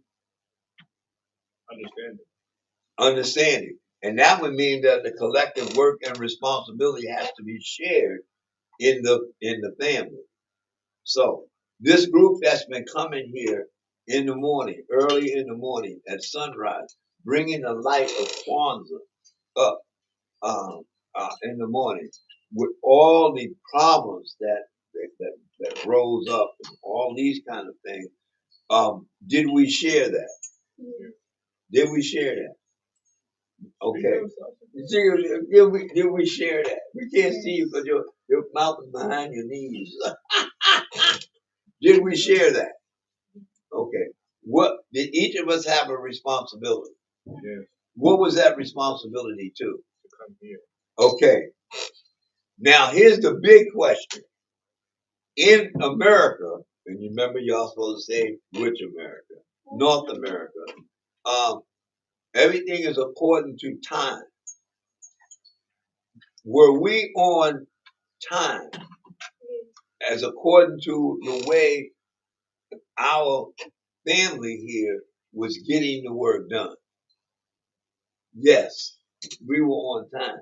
Now, it wasn't the rigid time like bam, bam, bam. No, Because we were we were so many variables that came in like that caused us to change. But are we getting better? Yes. We're getting better. Okay, all right. So this group and the folks who are tuning in, are they a part of this family meeting in the morning?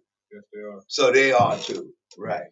So I would suggest, because this collective work and responsibility, I would suggest we have to take a look at what would represent us as a song. So, and a symbol, the morning, lighting, and coming forth with the word for that day. For those of us who are here, those of us who are on the air and what would we say would be a symbol that represents us in a sound? We don't have to say it now, but tomorrow, because we'll talk about what's tomorrow. You John. Right. And that's what? Cooperative economics. Right. And economics is how you. We'll talk about that, but are symbols that represent what you do important? Gee, are symbols what you do important? Like this symbol you have on here. Now, for instance, if we were to say that this morning group, that what is our responsibility in the morning or for the 7 days of Kwanzaa, that actually started when? December the 21st, when we did what? Set it all up. Huh? Set it all up. But what did we actually do? Oh, we lit the fire. Huh? We lit the fire, didn't we? Okay. And that, what did we call that? What did we call that? Fire lighting. No, we lit the fire. Hmm? What did we call that? The fire lighting ceremony. Yeah, but we named it after the fire. It represented the work that we had done all year. It was just like the fruit, because the fruit is not just fruit. The fruit represents the work you've done. If you see no fruit up there, that means you haven't done any work. So the fruit represents the harvest. In other words, Kwanzaa is the harvest of the work that you've done the rest of the year. And at the end of that year, that harvest is the work that you've done. And you present that with the fruit. Excuse me. It's called the fruit, right? The fruit harvest. And the name is a big name. So if you did no work, or if you did work and something happened to the crops, your fruit would be different, right? That doesn't show that you didn't do no work, but it would be different. Now, let me hold that pomegranate there.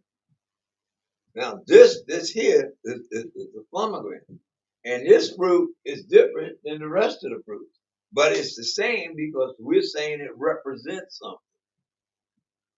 The thing that we're saying it represents, this particular fruit, just like the rest of them, have seeds in it. But hand me the orange over there. Okay. All right. And hand me an apple. Now, The apple and the orange have seeds in them too, but nowadays they produce some of this stuff without seeds. We're not getting into that. But this pomegranate, when you peel this back, this puppy has a tremendous amount of seeds. So this one, if I've had it on if I'm producing it, stuff like that, I'm saying it represents a lot of potential that we're doing. Okay? So you put that back. Thanks. And you can put it back. So what symbol, and remember what we did when we pulled this together, we cut some what we call, what was that word that we used? We said you had to have fuel. You had to have fuel in order to have a fire. You have to have fuel in order for you to live. And what we say was the common fuel was our water. That's why we use that. So the light represented us doing things together and bringing that light up with the flame. And then that flame, moves on and to the light. And we transfer that light to, hand me the lantern there. We transfer that fire by what we call, you okay? We smudged it and transferred that light to this light. And then what we did, we used oil before we did any of that to cleanse all of this and name it. So when we named this, what principle were we doing? Cootie Chuggalia. Because we were defining it and naming it. I know this is a long talk, but let me let y'all go here. So here, put this back. So we did that. Now, what do we do with that light that I just gave you? Do I carry that all the time? No. Yeah, I do. I carry that one. Yeah. There's a stationary one that's actually fire back at the house, remember? Now, hand me that little small black one here. Did the same, now I forgot who this one is. That's one's mine. What you just said? She lost hers. No, I didn't. Oh, you no, did? I didn't. No, I didn't. No, she didn't. Okay. She said she know you did, or she gave you that look. Now, here's the question. According to what we said, and the way we define this, is this light on or off? On. Can I hear you? On. Okay. And we said the reason why we know it's on is because there's things that you can see that's visible and things that you can't see that are not visible, but they still are working. And we use the sun for that during the time when we can see the sun, it's still shining somewhere else and we can't see it. So how do we want to see this? What we said is when we pull it up, we can see that it's on. Now, of course, somebody else may have a different opinion. Okay, here we go. So, the collective work and responsibility. The collective work. How will we define this group here? What will we give ourselves a name and symbol of? And knowing that we came together, the ingathering with Umoja, was coming together, the unity, right? Then we Kuti Chuggalia, we defined ourselves, we named ourselves, and we're building stuff for ourselves. Now, our collective work and responsibility, I'm saying is, hey, let's look at a symbol that represents what we did. What would that be? And so, tomorrow we can get some answers for that. We can move on through to what's that one, the creativity and others and faith. So we don't have to answer that within the next couple of days. We got a couple more. We got the rest of the what? Huh? Oh, I would say the rest of the year, because it's almost like this is something that we're planting and something that we're building on. Because remember, we don't have to be pressured by time all the time in order to get an answer. Okay? But we are taking a look at, if we want to come up with something by January the 1st, which is Imani, which is sure we can. We can do that. The question is, how do we get the folks there to interact with us? We got to think about that. How do we get them to? Can they write in? Do they text in? How do they get that information in? They can comment, can't they? Oh, okay. They can make comments? Oh man. Yeah, they comment. Yeah, comment. Oh, okay. So we can open that up tomorrow for comments. And one of the real interesting things that we would have to talk about tomorrow, which we talk about all the time, is what is the cost? What is economics? What is cooperative economics? What does that mean?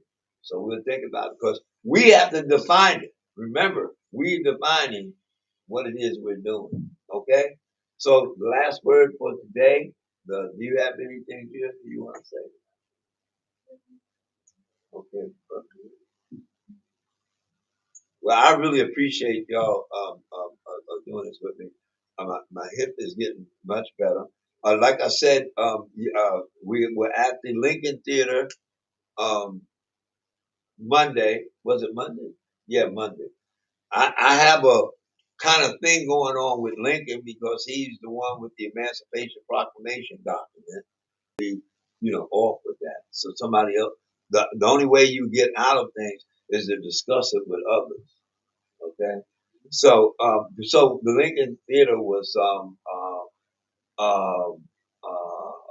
Monday, and I think it was what was it, Monday or Tuesday? Tuesday. Lincoln was Tuesday, right? Mm-hmm. Right, Tuesday. And then the King Arts Complex, which was Martin Luther King, was yesterday, and they had a setup over there, and they still will be over there tomorrow, today. And then, if I'm not mistaken, there's other events, that's happening. But anyway, final word. Who has everyone have to say? We've got one word to sum up today. What would that be for you, Steve? Okay, that's a good word. I don't know, right? Is that what you said? Oh, you did? Okay. What one word would it be then? Collective work and responsibility. Oh, okay. Okay. We can have the same word. What would yours be?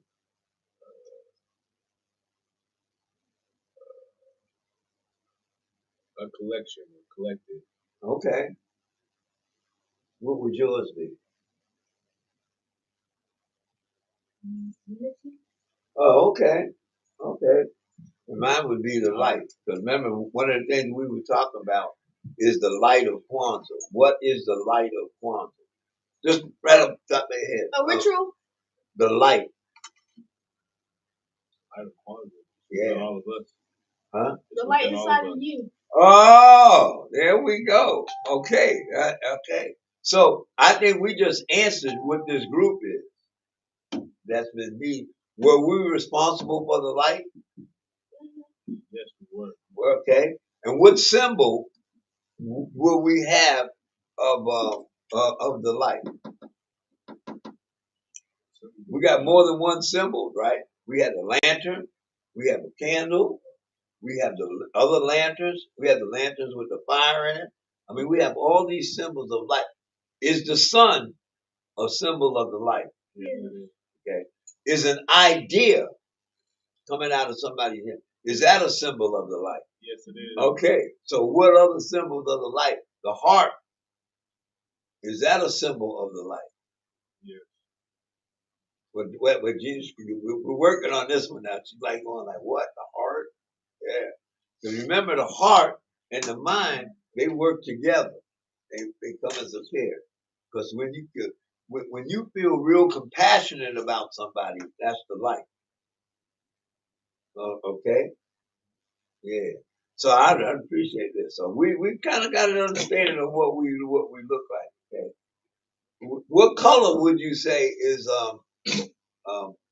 whatever? I'll keep talking. So let's ask them for tomorrow to have something. If you're going to be tuned in tomorrow, we don't know how many is there. It was three. What symbol? What you saying? It was three. Oh, okay. But there'll be more people that come in and watch later. Okay. Well, thanks very much. We're going to talk about the symbol. We are doing the lighting in the home first, so that you can go out in the community and do whatever lighting. There was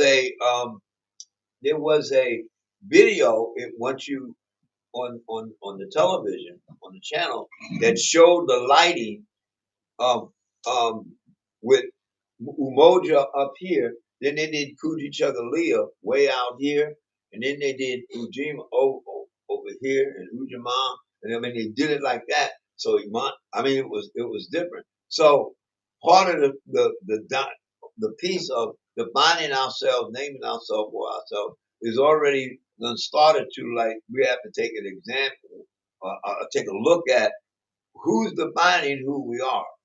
And we're supposed to say, we know it's us. We have to define who we are. But then you have different us not doing that. Is that a collective work and responsibility? No. So can it look different? The hand, remember we had the hand up for this here, or the 5 fingers, do they all have a different function? I would say yes, because the little pinky guy can't do what the other fingers can do. The other fingers can't, and the thumb definitely can't. So they have a different function. What we're talking about is, like you said the other day, when we cup it like this, make it so we can hold water. Now they're working together. When they're spread apart like this, they might be working together, but working from their individual perspective. Okay.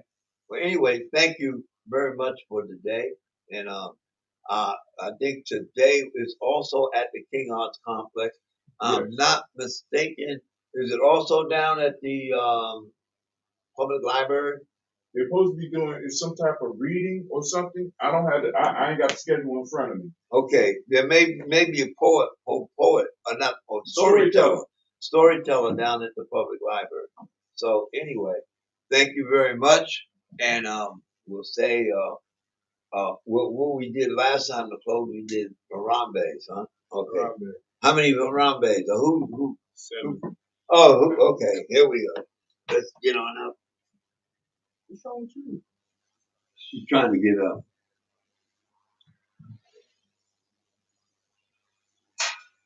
Who's cutting us off here? You ready? Ready? Ready? You count. Uh-oh. Hold on. Oh, look at that. You gotta stick with me. You. She got up. What's wrong, Tasha? Tasha, what's wrong? You go speak.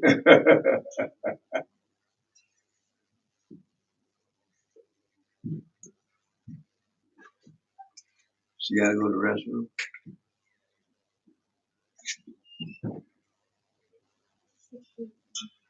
There's a trash can right there.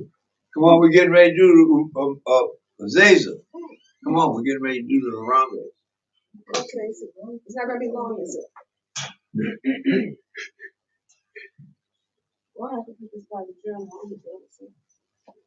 Okay, thank you. All right. Wait for the Zaza. Who's calling us off? Okay, come on, Jesus. Ready? No, we're gonna pull down. Where you going? Come back here. Come on. Be like Sasha. Which way you want us to do this? You running? Pull it down. Oh, with both hands? Yeah. Oh, look out now. We're under the same astrological sign. That's why. We really didn't need to know that. Okay. Ready? Ready. Start Harambe. Oh. Ready? Ready? Harambe. 1. Harambe. 2. Harambe. 3. Harambe. 4. Harambe. 5. Harambe. 6. Harambe.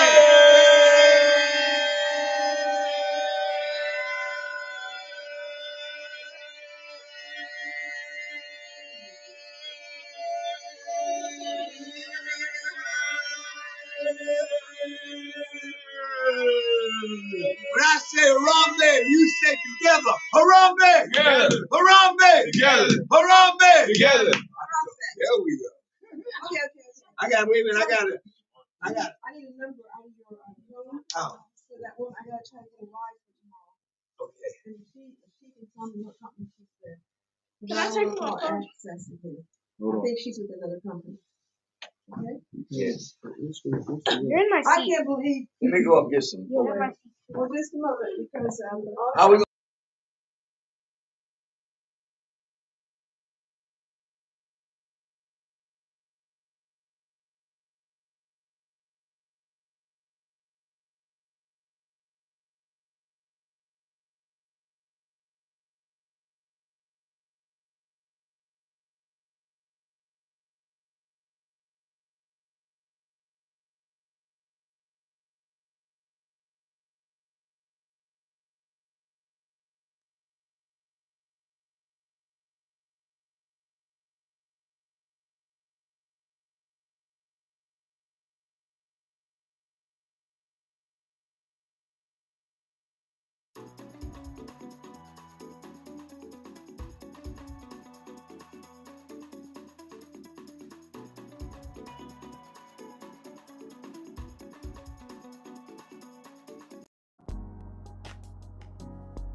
viewers, we have some complications today, so it's just going to be us. Thank you for joining us today. Let's get right into it.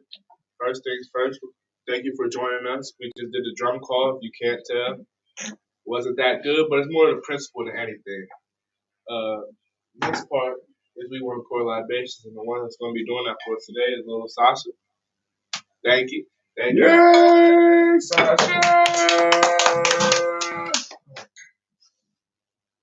I'm gonna pour libations. What? Sasha pour libations? What? Get out, come on.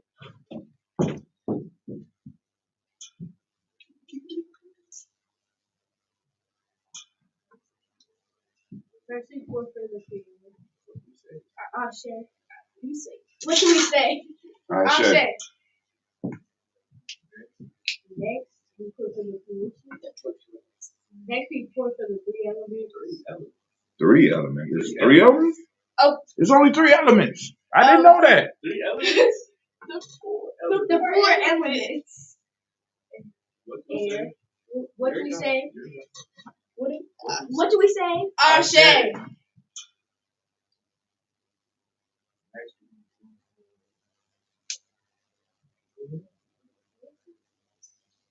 Next we pour for the ancestors. What do we say? Ashe. Any of the texts and the dailies.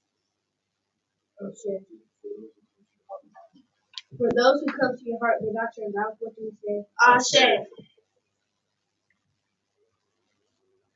We pour for the four directives. Yours. Ashe. Ashe. Ashe. Ashe. We start with the creator and we end with the creator. What do you say? Ashe. Oh. You definitely know what to say. I knew what to say the whole time. Oh, y'all can stay back there because y'all need to light the. Oh, yeah. Yeah, I don't like the camera. You just deal with it. No, you don't know what to do. Wait. No. I do know what to do. Oh, snap. Today is Ujima. Today is Ujama. I apologize for that mistake. Thank you for joining us on this beautiful Ujama day. 4th day of Kwanzaa.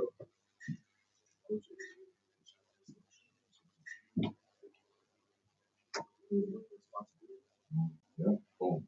Ujama is collective work and No, it's not. responsibility. Ujima is cooperative economics. Cooperative economics. Yeah, it's cooperative economics. I seen a lot of white on the board. I'm like, Come on, we're gonna pick the candle up together. We're gonna light it on the black candle. We light this candle in the name of Ujama. Well. All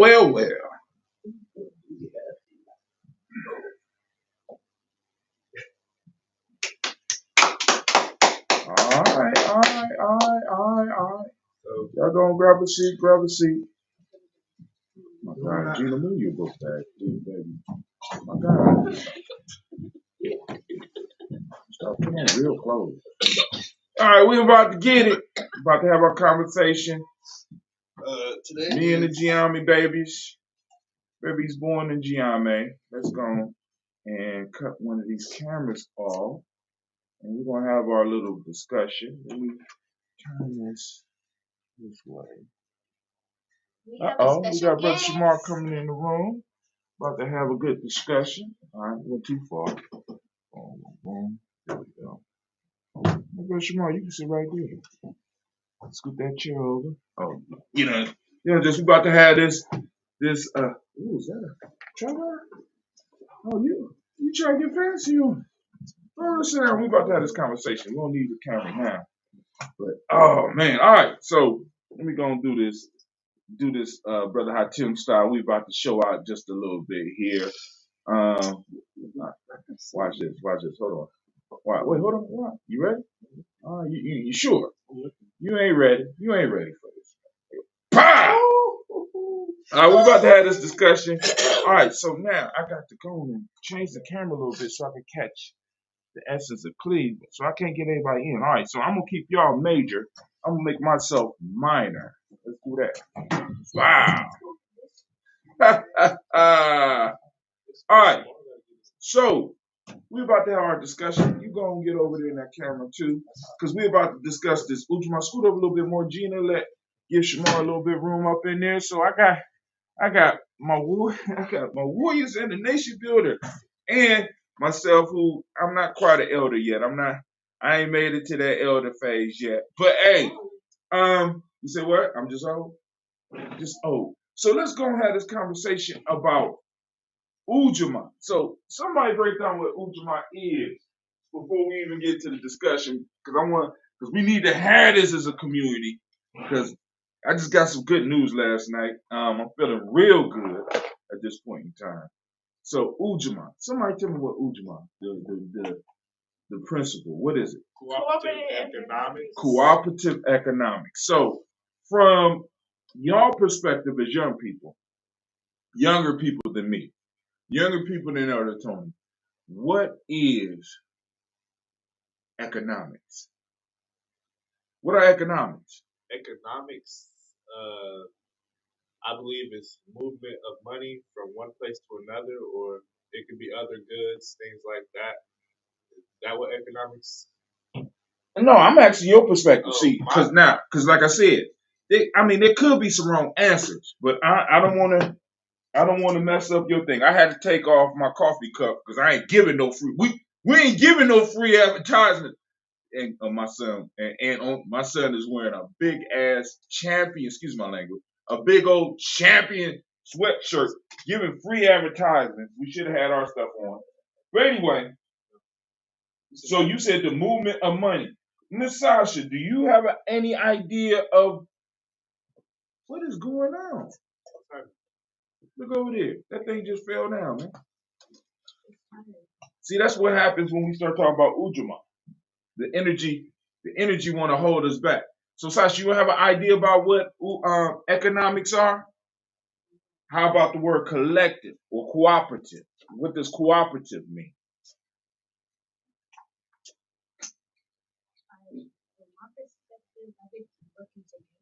Working together. Okay. All right. Cool. All right. G, do you got any? What's your idea of the word economics? Like basic? You said who? I don't know. All right. Just say you don't know. How about cooperative?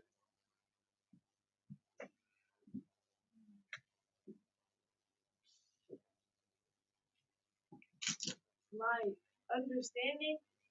Understanding. Okay, cool. All right. So we're gonna move to the nation builder in the room right now. What is your idea of economics? Economics, at least cooperative economics specifically together.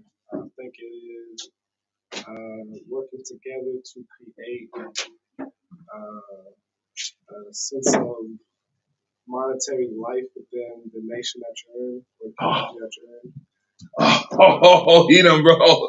Okay. A sense of being able to create a what? Monetary life. A monetary life. All right, cool. Within the nation that you in. All right. So for us at Giame, at least from a Giame perspective, since we are Giame up in here, we talk about economics.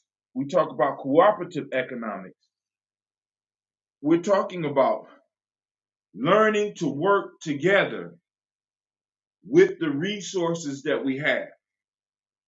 Economics is less about monetary for us and is more about the resources that we have. What are some resources that we have available to us as a community?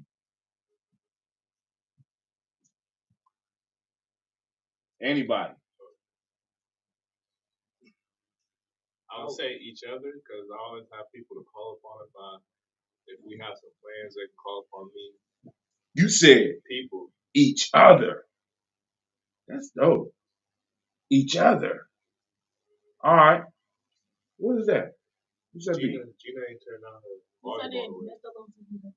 That's the what? Muted. Low who? The low is in your It's already muted. All right, cool. All right, so I forgot the question I asked because that beat throwing me off. What are some of the resources that we have access to? Connections. Huh? Connections. Connections, like, go ahead, explain. Like.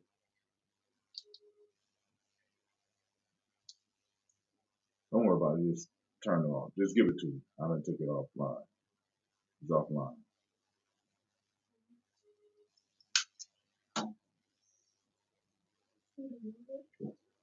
Huh? Food and water? Okay, those are resources that we have access to. Any other resources we have access to in our community? The technology we are currently using and people to use it.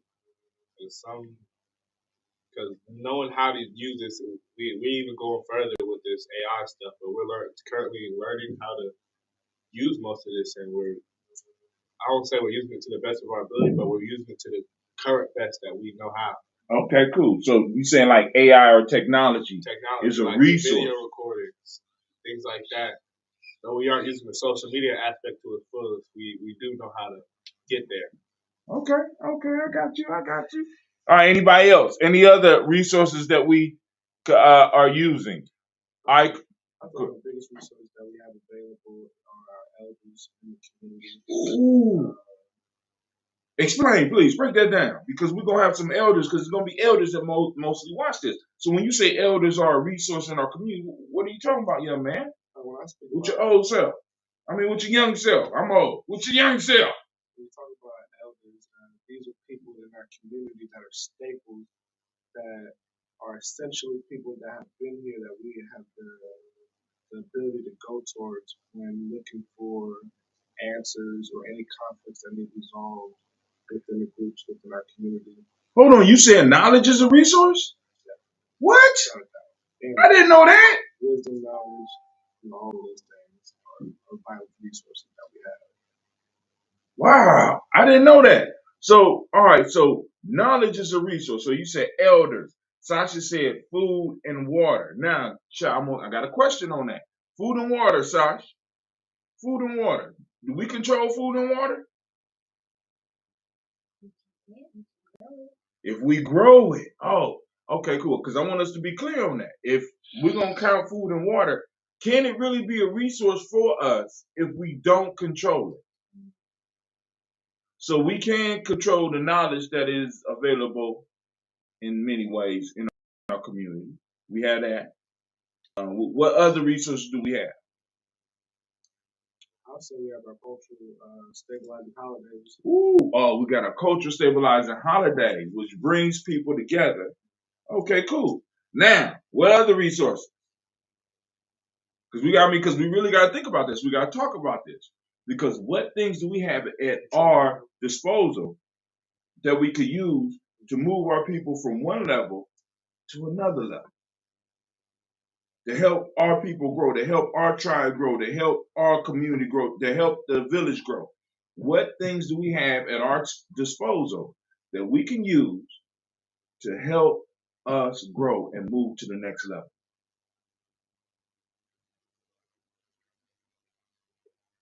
Come on now. Because the biggest piece is, one of the things you asked, the point you made was research the things that we control. Mm-hmm. So then it comes down, when we made that point, now my head wraps around to the deeper aspect of what do we really have control of. Ooh. And at that point, now my mind's like, what do we actually have control of? On a larger scale. What do we really have control of? Right? What do we really have control of? And that's something that we need to think about moving into 2024. What do we really have control over? Right? You know what I'm saying? Now, and once we establish what we have control over, can we use it? Now, you said knowledge of the elders. How about knowledge of the young people? Right? Do we have, like, for example, Here we go. Definition. Sasha, what is a nation?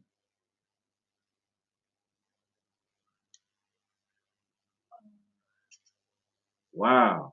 You, huh? You said wait. Ain't that one of the questions you're gonna have to do to be able to get your rank tonight? No?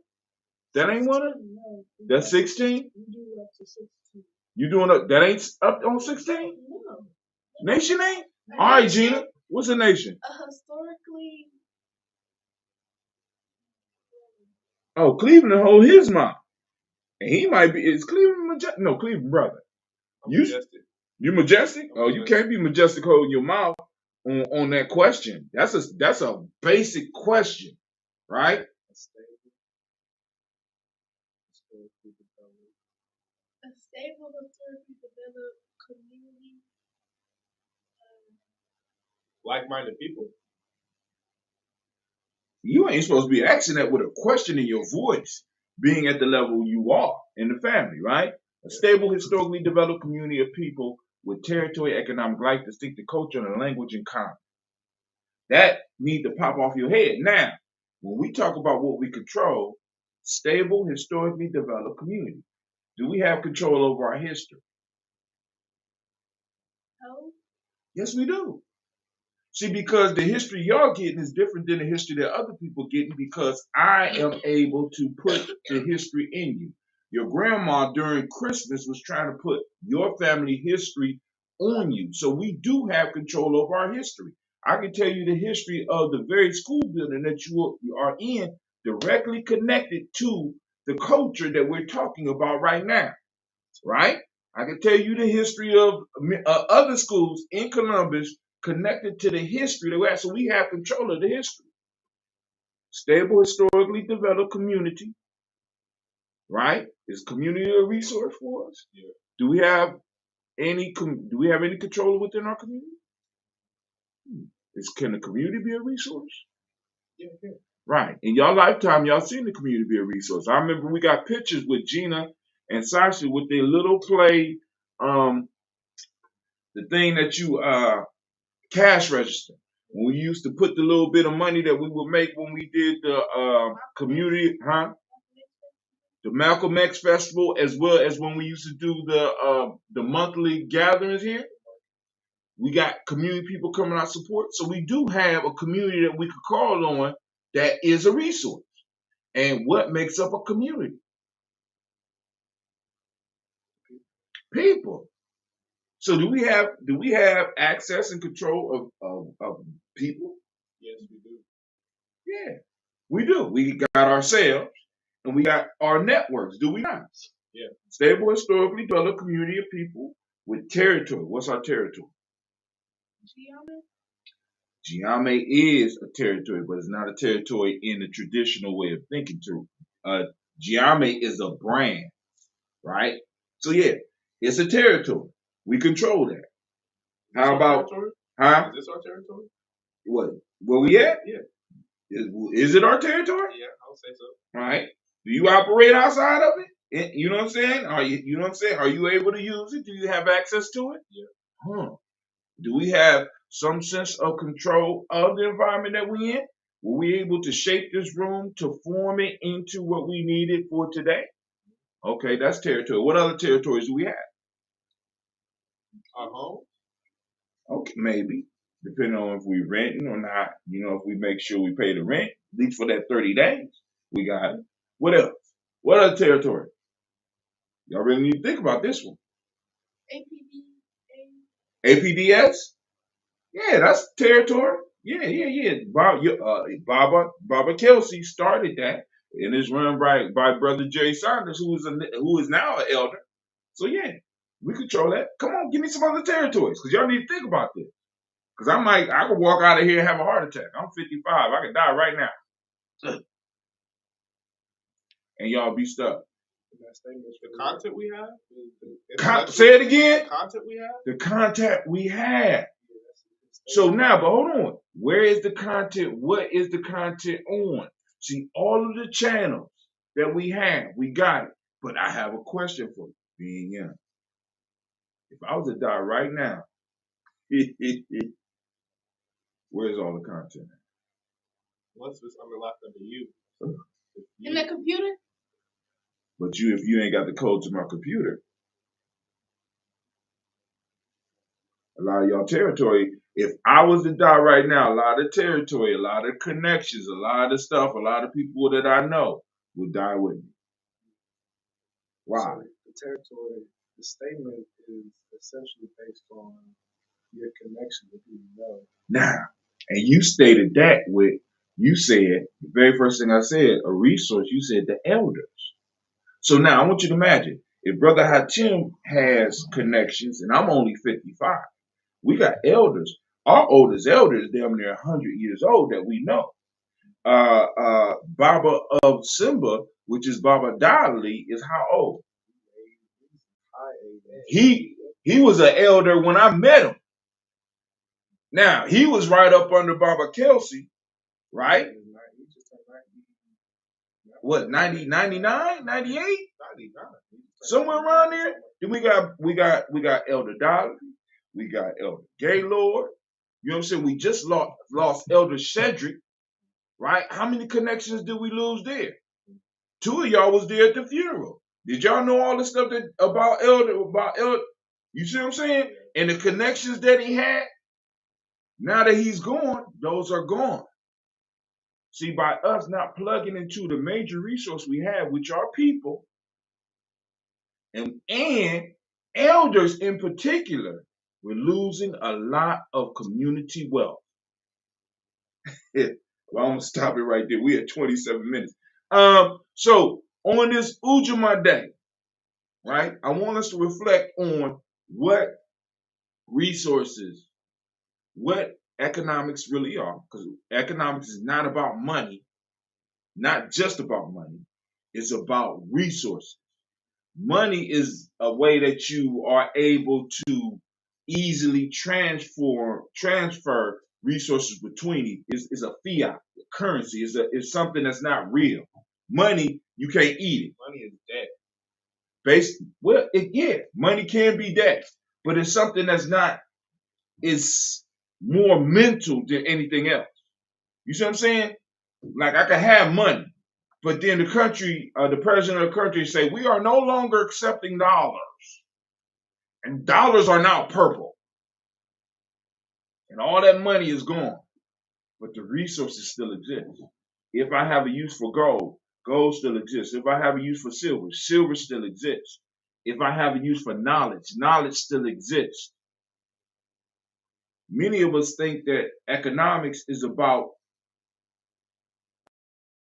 something that's illusionary, when economics is really about being able to control what is real.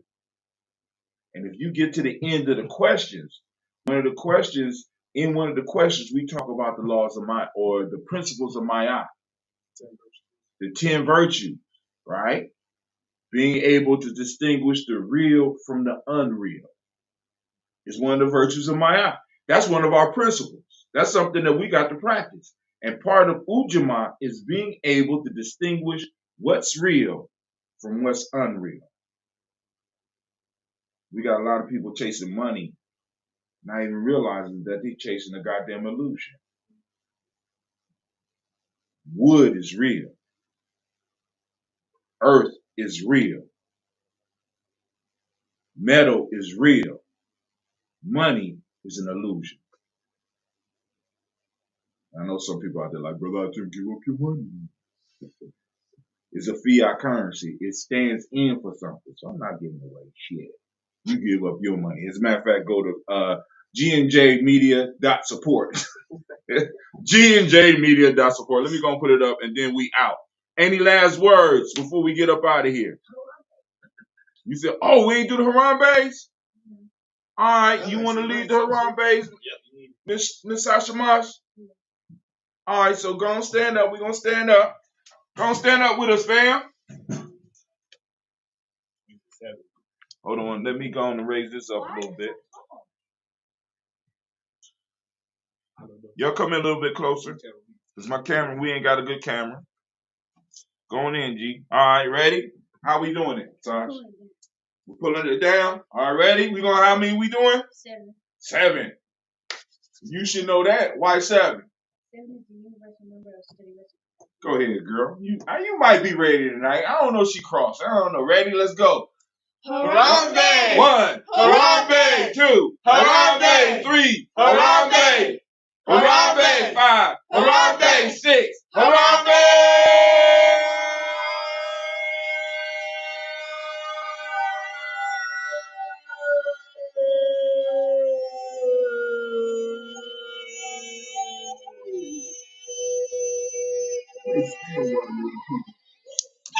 Hey!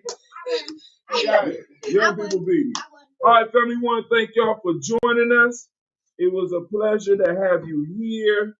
And tomorrow, Elder Tony will be joining us. And we want to make sure that, he got our blessings from the fam. And we want to also send shots out to any of our elders and family members who are sick and shut in. We are out.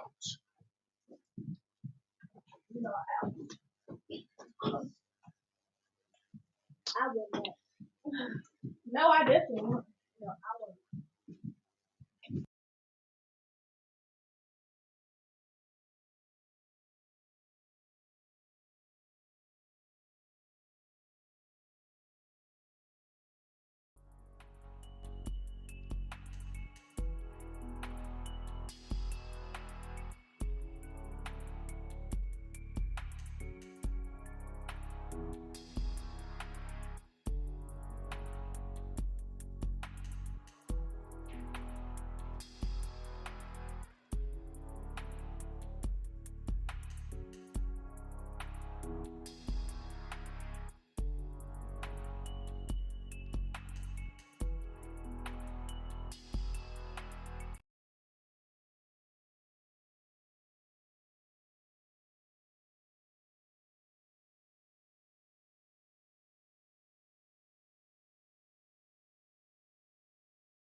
I think we've established that all of this is based on a lot of things that has preceded it.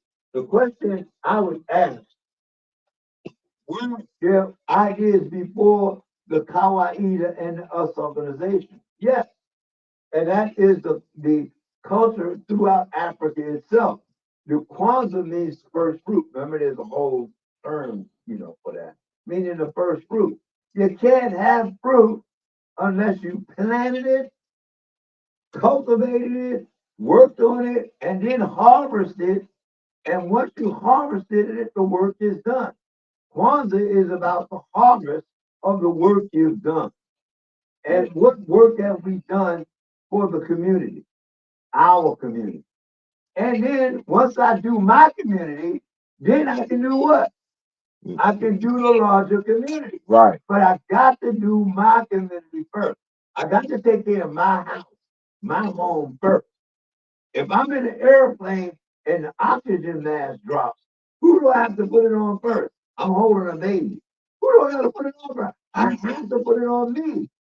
If I put it on the baby and the baby's there, I'm gonna go. Yeah. I have to know the rules of survival for my community. And I gotta take care of me and my community in order to my community to come together, Kujichagulia, and Umoja and Ujima, collective work and responsibility, Ujimana economic thing, have them come together to even go to the larger community. So I'm saying that we have to really understand that when we're talking, from what I understand it, about community, we're talking and creativity.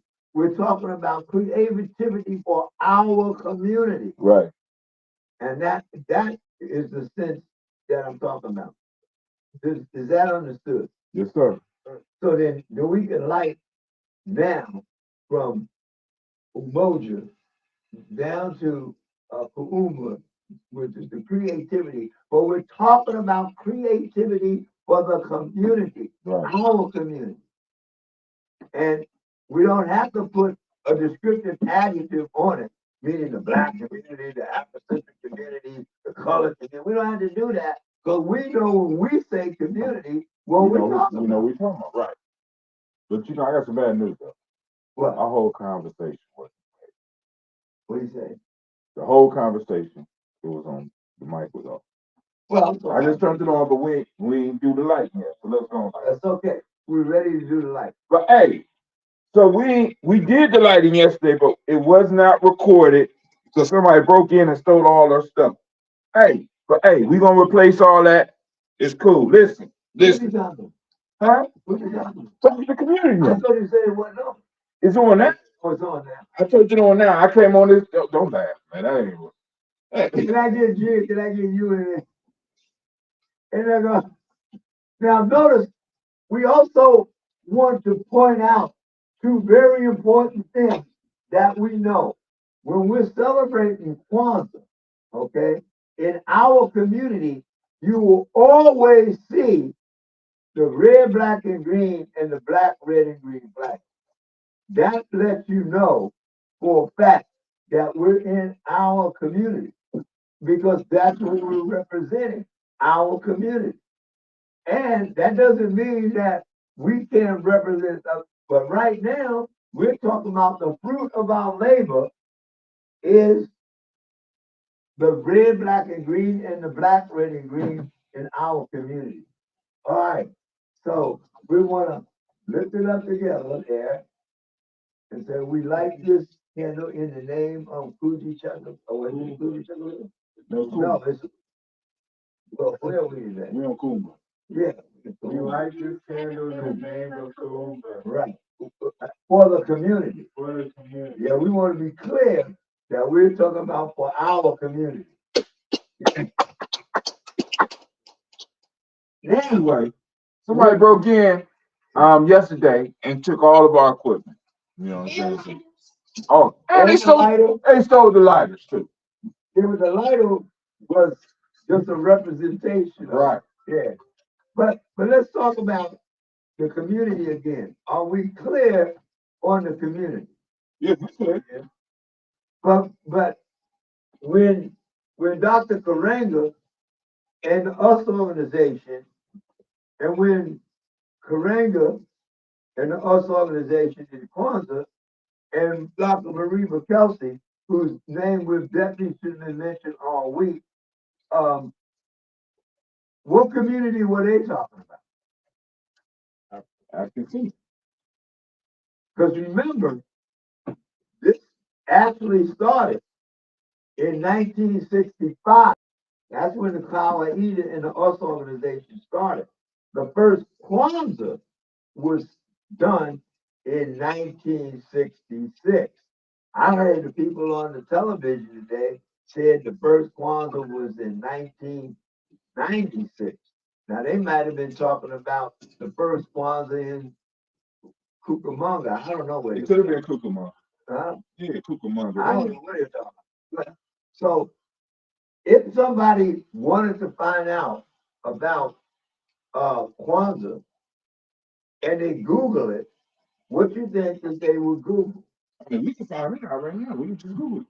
No, we're fine. It was Channel 10. I know who it was. Right. But what I'm saying is, it's in the community right now. So if it's in the community, I think the understanding is I can talk to anybody in the community and get that information. It's not like, whoa, wait a minute, like it was 10, 15, 20 years ago.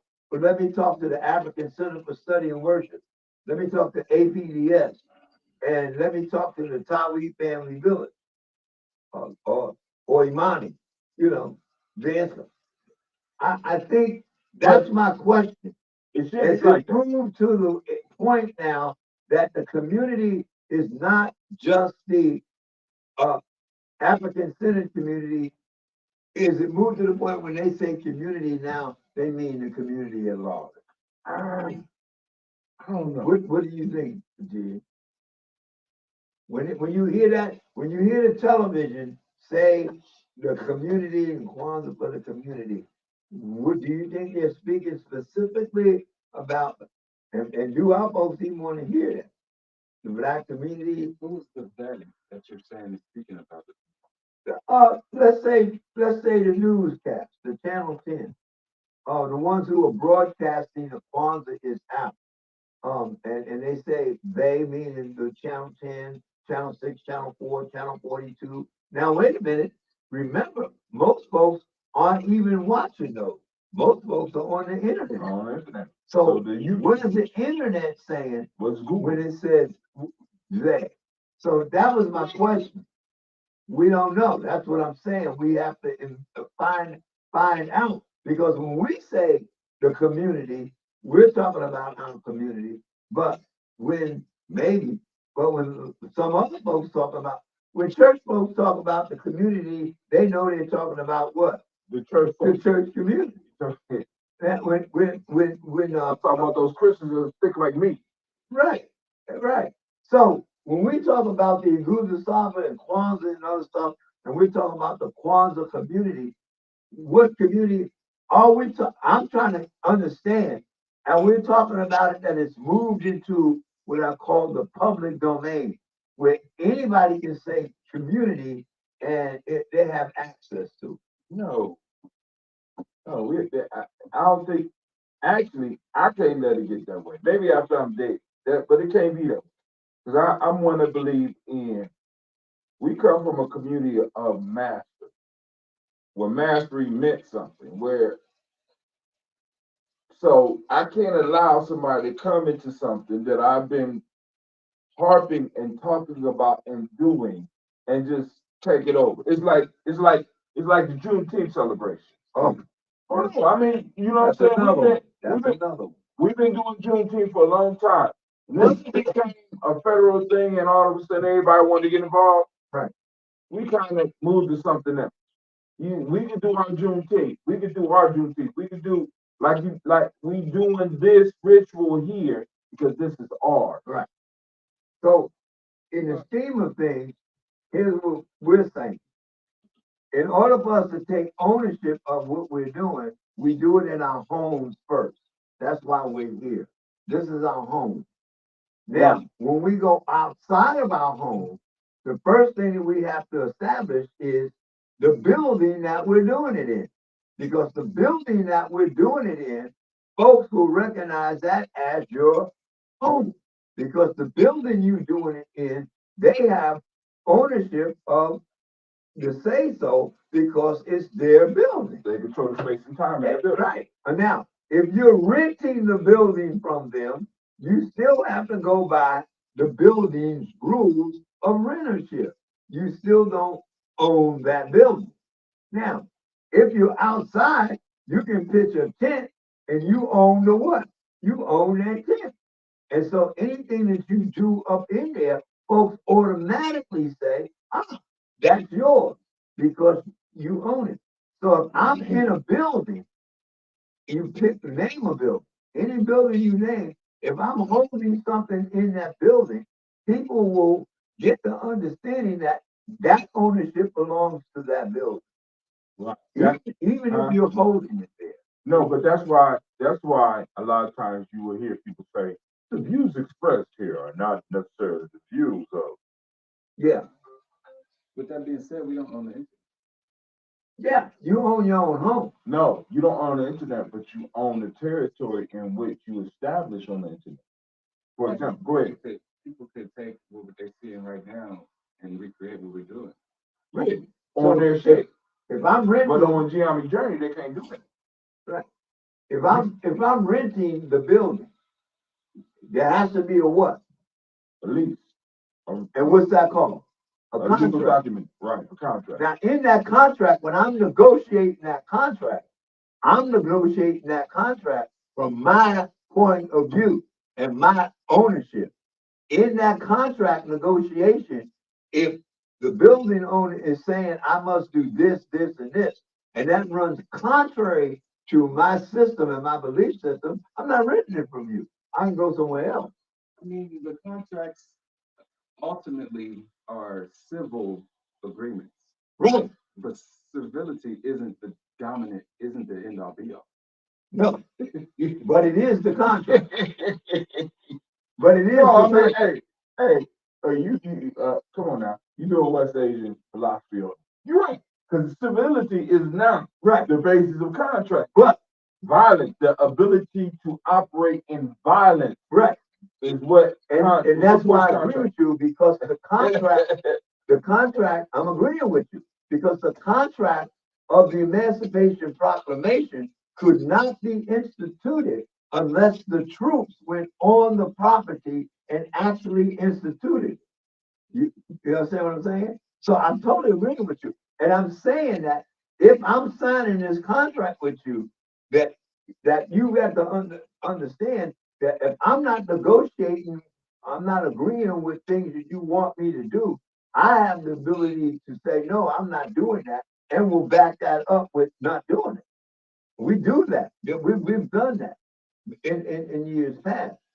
But what I'm trying to get at, if I own my own building, then my building is associated with the event that I'm holding because it's my building. And people get to understand, it's your building. So any building that I'm holding something in, people associate that with the community. And I think that's what we're trying to, not us, but I guess that's what's being tried to establish now in what is called the Bronzeville area. Everybody here familiar with Bronzeville area? Yes, sir. You familiar with the Bronzeville area? Right. But do you know the whole area? I don't know about Vernon. My Vernon is different. Brownsville is Long Street, right? No, that whole area is Bronzeville. The gateway to Bronzeville is the King Lincoln District. And the King Lincoln District runs from, once you cross that bridge where those pictures and stuff are, right? Once you cross that bridge, the gateway is Lincoln Theater. Okay. That's the entrance. Across the street from that is the Ann B. Walker Plaza. Before you get to those now, the funeral home used to be there. It's still there. No, that's being torn down. Stop playing. It's a part of them. What? No, they're gonna build there. Stop. It's currently. I'm about to drive by there. I just seen the goddamn. We Uh-oh. was just over there. I'm sorry. We was just over there on It's the road. being renovated.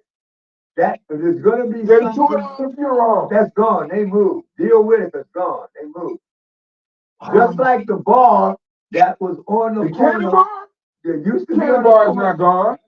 No, not that bar. Oh. The one that's on the corner where the bank is now. Right on the corner across from the Lincoln Theater. The jazz bar that used to be where you go upstairs. Okay. You remember that? Remember that one? Yeah, that's where the A&B Walker Plaza starts. Okay. That whole area is being renovated. That leads to the Poindexter Village. Right. You understand where I'm going with this? That goes all the way down to Broadway. It goes all the way down to the end point is East High School. Okay. East High School, and the other one is the library, the Martin Luther King Library. Okay. It goes across, I forget that street, it goes across past the hospital, Right. in front of the hospital, goes all the way to the freeway, and it turns and goes back up to the big church. Mm-hmm. What is the name of that big church? I forgot the name. Mount Olive or something like Something that. like that. The Right. big one. Then it comes back across where the Amos Lynch Plaza is, Okay. which is part of the King Arts Complex, which then goes back over to the Lincoln Theater. Those are like City of Columbus definitions. But if I'm talking to my friends in the 90s and I'm like, where you at? I'm in Mount Vernon, not on Mount Vernon. I'm in Mount Vernon. You're exactly right. That's exactly what we're talking about. You named the community your way, and you said it exactly. What did you just say when you said that? When you started, yeah, you said when you talking to your friends, you do it. But the city of Columbus says what? They got it on Mount Vernon. They call it Exactly. The district. We don't use words. I'm so glad you said it like that, because that's what we're talking about. The community. We're naming the community this way, and someone else may be naming the community that way. What we're saying is we're going by our definition. That's what I'm trying to establish. We're saying. And inside of this quote unquote King Lincoln district is 3 or 4. Guess what else is there? That used to be the crown jewel of this area. Mount Vernon Plaza. Okay? And they don't even speak of that almost anymore. And guess what is in the downstairs, in the lobby of the Mount Vernon Plaza? A thing that was put in by Elder Betty Stalls and some other artists called the Gate of No Return. It's a sculpture made of metal that represented Goree Island and that gate that you go through, or our culture went through, and then we were supposed to never return. A replica of that is inside the King Arts complex. Whenever I do an event, Mount Vernon Plaza. You talking about behind the Mount Vernon Plaza? it's inside the courtyard of Mount Vernon Plaza. So you talking about in the back where you go and there was the old people's home, and you had sitting right in front of the old people's home was a waterfall, right, and a thing. That sculpture is on top of that waterfall. Right. It's the Gate of No Return. Whenever I do something for the Maroon Arts Group, the King Arts Complex, the Lincoln Theater, or any of our family stuff like you saying, I go through that gate. Let me know that we have returned. Now the people in the complex don't know. think that was donated by Buster Douglas for his mom. Now that's down the street further. Is the Jesus thing, down there. But I know but they think that is there. So you're absolutely right. And that's what I'm so glad you said what you said. we do have an understanding in our community of what we're talking about. And what I was trying to clear up, and you made it very clear, is that the city and others, they have another nomenclature. And some of our folks, we have to understand, is not going to listen to what we're saying, is going to listen to, and I'm saying we can't get rattled by that. We have to understand that we know what we're talking about. And as we're talking to our children or our youth, we got to let them know of the two worlds. Mm. Because if they only hear ours and don't understand when somebody starts to explain the other one, like, do they know about Bronzeville? Do they know about the Poindexter Village? And do they know the Poindexter Village came after the Blackberry Pact? And that both of those were connected to World War. The Blackberry Patch to World, from what I understand, World War One, and Poindexter Village, World War Two. And it was probably a village connected to the Civil War. So these kind of histories and our connection to the community, our community, like you said, all y'all, any of y'all in here remember us driving around in Franklin Park with the cars? That happened after I came here. I mean, that was years ago. Right. Hadn't been in there in a long time. I mean, in that capacity. It's now of something else. At the Dunbar Center, that was over on, what's that road over there? Nelson Road, the Dunbar Center, which is next to the String Bridge. That's where the jazz musicians used to practice. That's where the African dance and stuff used to practice. That's where a lot of concert stuff used to practice over there. And when that burned down, I mean, it's our community. And so, like you said, we call it one thing, and like folks used to call up and try to find the Afrocentric school. The people downtown couldn't find it because they never changed the name from Mohawk downtown. They still had it down there as Mohawk. That's where it was downtown. Um, uh, down on Livingston Avenue. Now it's way out on James Road. So we do have the understanding that we know what the community is, but what I'm trying to be very understanding and sensitive to the fact that there are other things at work that says, no, the community doesn't mean just your folks and your understanding.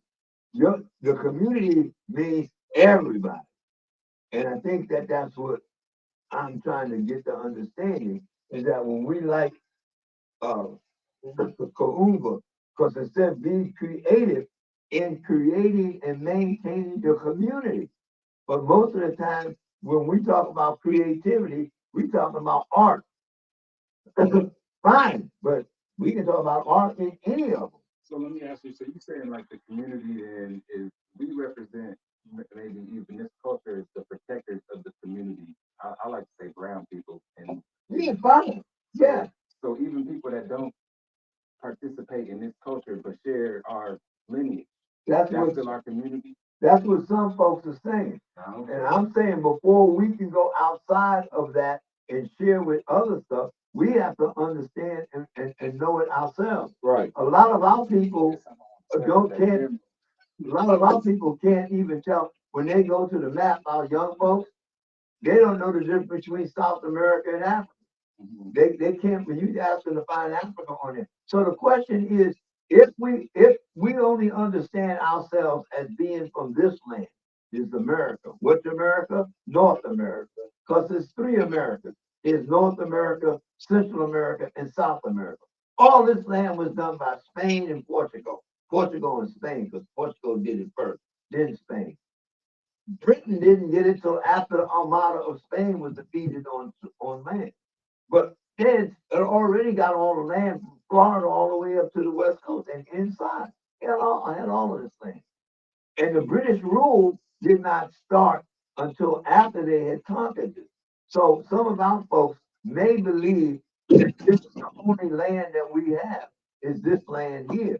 But there are those of us who believe that no, we had a culture and a heritage and an understanding prior to coming here. And that's what we're reaching back. The Kawaii is saying, Kwanzaa is saying, because Kwanzaa came out of the Kawaii, and Mariba and other scholars are saying, oh no, this is where you were before you came here, and you can reach back and do that. For instance, a lot of the symbols for let me be specific, and I hope I'm not being disrespectful. When you go through the Christmas season, for some of us, it's not Christmas until you hear certain songs. And it's like, hang on the Christmas burning, on the winter burning, it's Christmas. I mean, it's back in my day, it was Nat King Cole. Just seems chestnuts roasting on the open. Even though it was in a larger thing, it didn't come home until the community that I lived in embraced it with that understanding, that song, and stuff like that.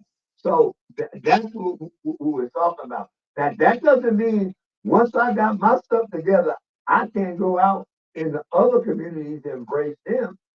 Oh that's mine. But first, I have to embrace the understanding inside of my own community that I have.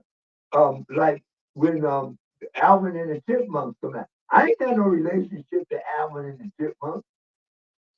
I mean, I really didn't. My concern is, Yeah, go ahead.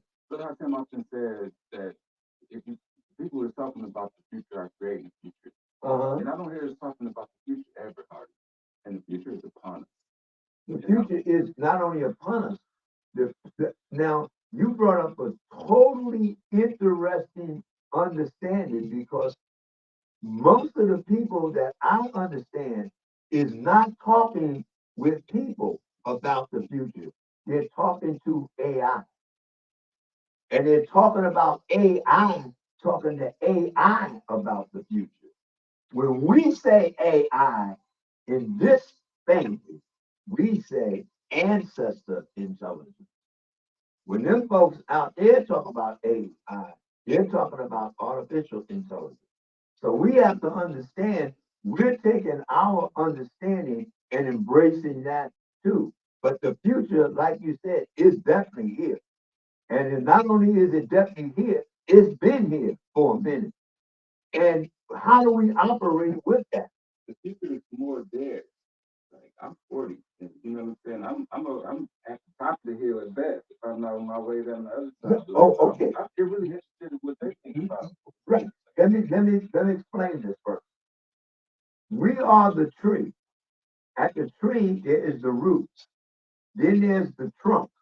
Then there's the leaves and the branches that are in the environment that is changing the tree for the seeds that's coming out that gets blown somewhere else. What you're talking about is exactly right, but you're part of the future as well because the DNA, if you want to use those terms, of you and me and is in that future. It's there. And how they're going to take it and react with it as a seed, we may not understand it at first. Well, first we look at it and go like, whoa, what's going on? But it's there. So yeah, that's why they're sitting here so comfortable. And they've been uh, involved. And remember, over for my age, I'm in the 80s. I because I'm so close to leaving. I'm like going like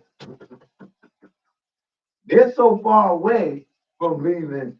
Is their actions is what's doing it. And for me, it's the talking. You're right in the middle, so you're seeing both sides. You're like right here, like, well, you understand what I'm saying? You're right in both sides. If you're at that thing where you can see their side, you can see my side. The future is guaranteed by who? By both of us. Because in our understanding, it's a circle. Like, look over there on see that thing over there? That is one of the diagrams that has been put up by if I'm not mistaken, that's Carter, Bruce Carter's work. And it talks about the circle. And the future is guaranteed. But the question is, do we understand the future that we're in it or we're not in it? And I don't know. So they talk, and when they talk, sometimes I don't know what they talk about, but I have faith. Mm. My faith is based on knowledge. The knowledge that I've seen them do things that says to me, oh, they got this. Faith is the last step. Like unity is first. Like faith without unity is a joke. You know, like faith necessitates self-determination, which determines collective personal responsibility, then cooperative economics. You know, is unity a constant or a variable? Well, from the Christian faith that I was raised in, faith is the only thing. The other six is just missing, and then it's just faith and faith. We got faith and faith. So let me. Where's hand me that the lantern there. Close them. The close them. Yeah. So what you're talking about? We went through this. Watch this. Is this light on or off? Yes, sir. Is this light on or off? It's on. We're saying it's on. Just because you can't see it, don't mean it's not there. Is it on or off? Now, in the faith that you're talking about, we're based on the faith with knowledge, and that's our faith. And we're based that on the fact that it's like the sun. Just because we can't see it, that doesn't mean it's not shining somewhere else at night and it's on. So we're saying this is on, but somebody else may say, no, it turned off. We're saying it's on. And so we have to establish our faith and our understanding in our community based on the knowledge that what we represent is that if there's up, there's down, if there's in, there's out, if there's left, there's right, if there's day, there's night, and they exist together and they work together. That's what we're saying. And that's the unity. And that's the understanding. Now, if I'm looking at it from a northern perspective of either or, I'm either right and you're wrong. We're not looking at it like that. We're looking at it from a balanced perspective. Even though we can't see the understanding, we understand it. Do I have faith in you? Yes. What if gave me that faith in you? I have observed you. And my observation of the things that you've done over when you said you were going to do this, you were going to do that, you did it. When you said that this was, you did it. So my faith in you is that you do what you say you're going to do. Now, could my faith be like when you say you're going to do something, you don't do it? Yeah, I can have faith in that too. Because if you're that kind of person, you say you're going to do it, but you don't do it, then my faith is back in you. But it's still my faith in you based on the observation. We know this is on. In our community, this is on. If we never light Umoja, is it lit? Yes, because the light is here. The light is with us. It doesn't have to go there. We only go there because we're caught up in this thing of ritual ceremony and all this kind of stuff. So we bring this visible understanding to the understanding that we have inside of us. And it's kind of hard to explain what's inside of us. Does the Umoja light candle represent our community? Yes. Does Kuji Chagalia represent our community? Yes. Does Ujima, Ujaman, Nia, Kaumba, and Imani, does that represent our community? Yeah. Yes. Why? Because we said so. Is the light on? Yeah. Yes. Why? Because we said so. Not I, we. So that's what we're looking at as far as this understanding that we have. Are we included with others? Of course we are. We don't live in no vacuum or no island, but we have to take care of ourselves first. As Umoja, when the conch shell is blown The drum call, we come together, the in gathering.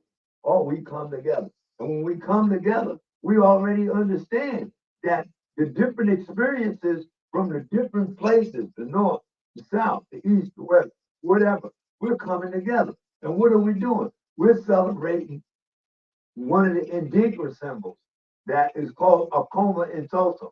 Each of us have a different understanding about what we see and what we've experienced.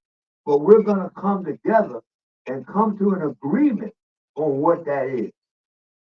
Our understanding is going to help us come to that agreement. We're going to discuss it, but we're going to come to that. And that's what we're doing about community right now. Now, the young folks, they definitely got this on lockdown. What's sitting between us right now? The ancestor case. So the whole time we've been talking, the ancestor case has been sitting there in the ancestor chair, and we are the understanding, just like that light, they're there. Now, that's our understanding. So we're about ready to, wrap up. And the other thing that we would say, that when we're holding Kwanzaa, when somebody's holding Kwanzaa, unless you see the red, black, and green, or the black, red, and green, that may not be our community. And we have to accept that. Oh, they just holding Kwanzaa. The black, red, and green was originally where when Mosiah Marcus Garvey went to Africa and saw the flag there. It was black, red, and green. It meant like black was Cincinnati, red was like Columbus, and green would be Ohio, I mean not Ohio, but Cleveland. So it meant the land, right? But it was Africa, in Africa. When he came back and did that, Marcus Garvey changed the color order to red, black, and green because we were fighting for our existence and understanding here. So the bloodshed became first of our people, and then the reward, because we were rewarded for our bloodshed. Then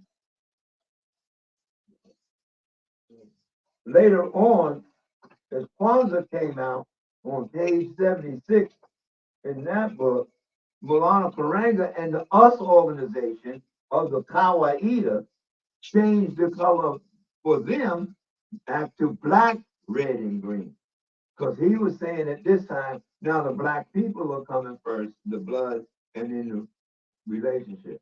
Also, the order of the candles might have been, altered depending on the era. Just like you were saying, with certain after a certain amount of time, the new group comes in and they like, look, but the root is still there. And what were you getting ready to say?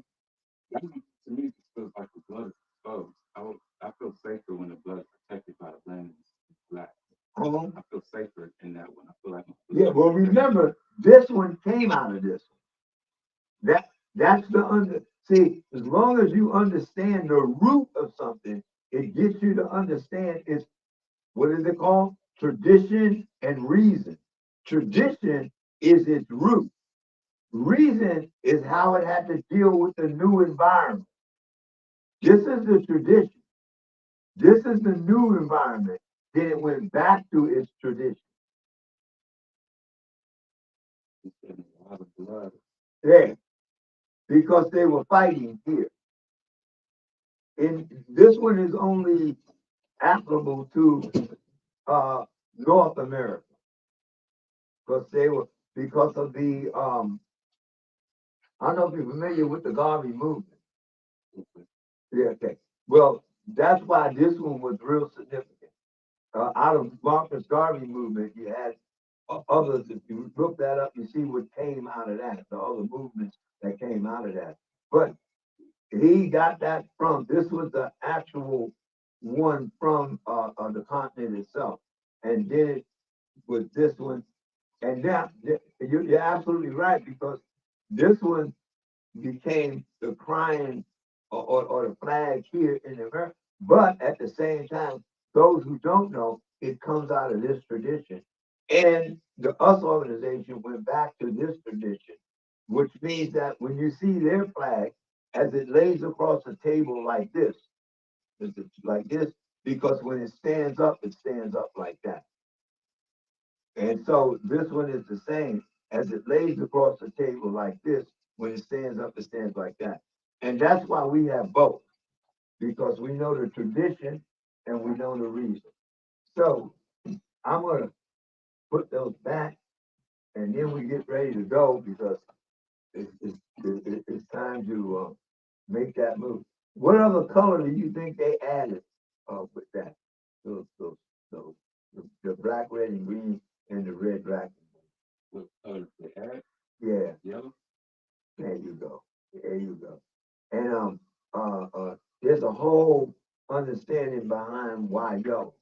Okay, and there's another in our circle of the sun as it travels. We have another color that we add, and that is white. And the sun starts in the morning in the black and it comes up, right? Which we call sunrise. That's why we're here. When it reaches its apex at the top at noon, it's red. Then it starts its descent down, and that is white. When it's in the African culture, that's kind of like transition or death. Then it goes down under where you can't see it. Is it still on? Yes. When it gets down, all that stuff that it learned that day, down directly above the red, directly above the red is the yellow on the bottom, and that's when it changes to that for the new day to come up again. That would be that circle. So thank you. That the colors for that. So because in Africa, because of the skin, when folks die or made transition, you know, their skin turned ashes, real ashes. So that was the reason for that. Oops. So thanks a lot. So the community creativity for the community, what we were talking about. We're basing a lot of our stuff on the Kawaida that Kwanzaa came out of. We also definitely want to give that understanding of Dr. Marie Kelsey. All right. And you doing Harambe? Thank you for your input. Huh? You doing Harambe? Yeah, want to wait till Cleve comes back? Cleve. Where's he? Okay, let's do him. He in bathroom. He ain't never come back. Okay, well, let's do him now. Somebody help me up.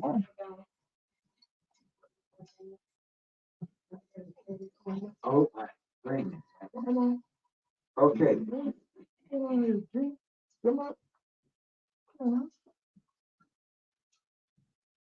What's that?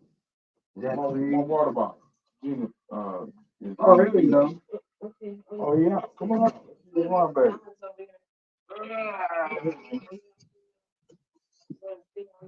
Y'all do it. Ready? Yeah, put a water bottle.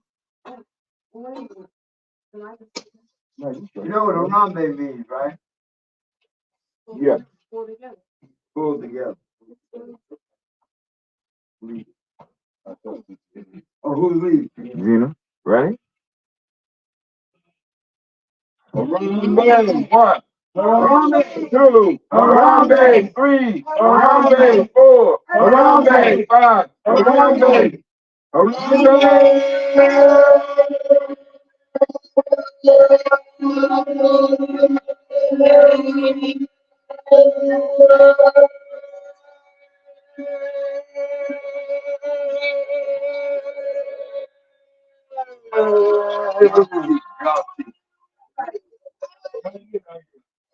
Okay, thanks.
All right, check one, check two, check one, check two.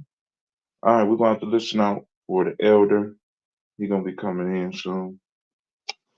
Uh, we're having some technical difficulties. You got the mic on? Yeah, the mic is on this time. At least I think it's on. So we've been waiting for the elder. So he ain't here, so we're gonna have to do jump call. The elder, we can make up when he comes.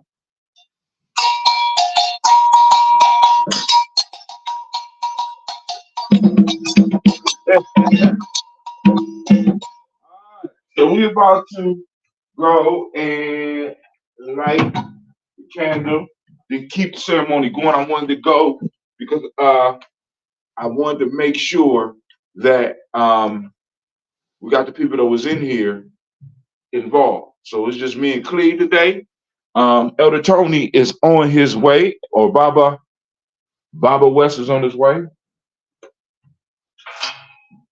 All right, so we are going to start a little bit until Elder Tony comes. So we are on the final candle of Kwanzaa. And of course, we're going to light it. We're going to celebrate. So Cleve, this Kwanzaa, what was some of the stuff that you enjoyed? Because I mean, it's a little bit different than we're used to. Yeah, because normally we're a lot more involved, I would say, because first couple Kwanzaa, I remember being the first ones there to set everything up.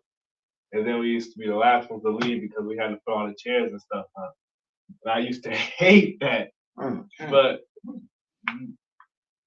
mostly because it was by myself, or not by myself. There were a few other people there, but it wasn't fun. Right. I like being the first one there. I hated being the last one to leave. But I can't say I don't miss it. Some of the few things I enjoyed this Kwanzaa was what was that? What day was it when we went to the? That was Moji. We went to Moji. We talking about to the theater. Yeah, theater. The theater was real cool. Though the first part of it didn't feel like Kwanzaa. It didn't feel like Kwanzaa at all. It felt like I was going to church. Okay. Well, other than that, it was real good. I liked the dancing. It kept my attention, and it was real fun. Okay. And they had hot chocolate too. So yeah. Also, you got free hot chocolate. Free hot chocolate made it a lot better than it was. So you are a Monty boy. So why don't you tell people about these shirts? What's going on? So we are currently selling shirts. These are designs we made for this Kwanzaa.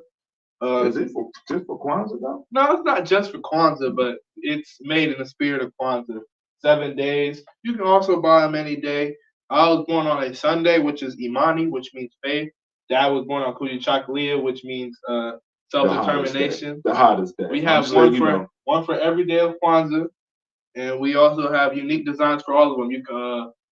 You can purchase them at our website. Which one? GiamiJourney.com. Just Giami Journey? Okay. GiamiJourney.com. And we'll link the other stuff too. I'm gonna link also GNJ.media, but we'll just work on GiamiJourney.com. These shirts are made by Warriors Initiative, young Black kids. We gathered and we went and we taught a few things. They got to make a few shirts for the people. Please support. Thank you. All right. So we are on. Actually, it's your day. So you get to lead the conversation on Imani. What's going on with Imani? What? Imani means faith. The way I see it is, people gotta have faith in something, but Imani would be totally useless without all these others, because faith by itself don't mean nothing really. You can have faith that you'll get rich, but if you don't want to work to get rich, you ain't gonna get rich. Okay. That's how the world is. Okay. So I see myself as more of a pillar than anything else. Not see myself, but I see Imani as more of a pillar than anything else. One of the 7. But without faith, even with the rest of this, without faith, people tend to give up a lot more easily because how can I put this?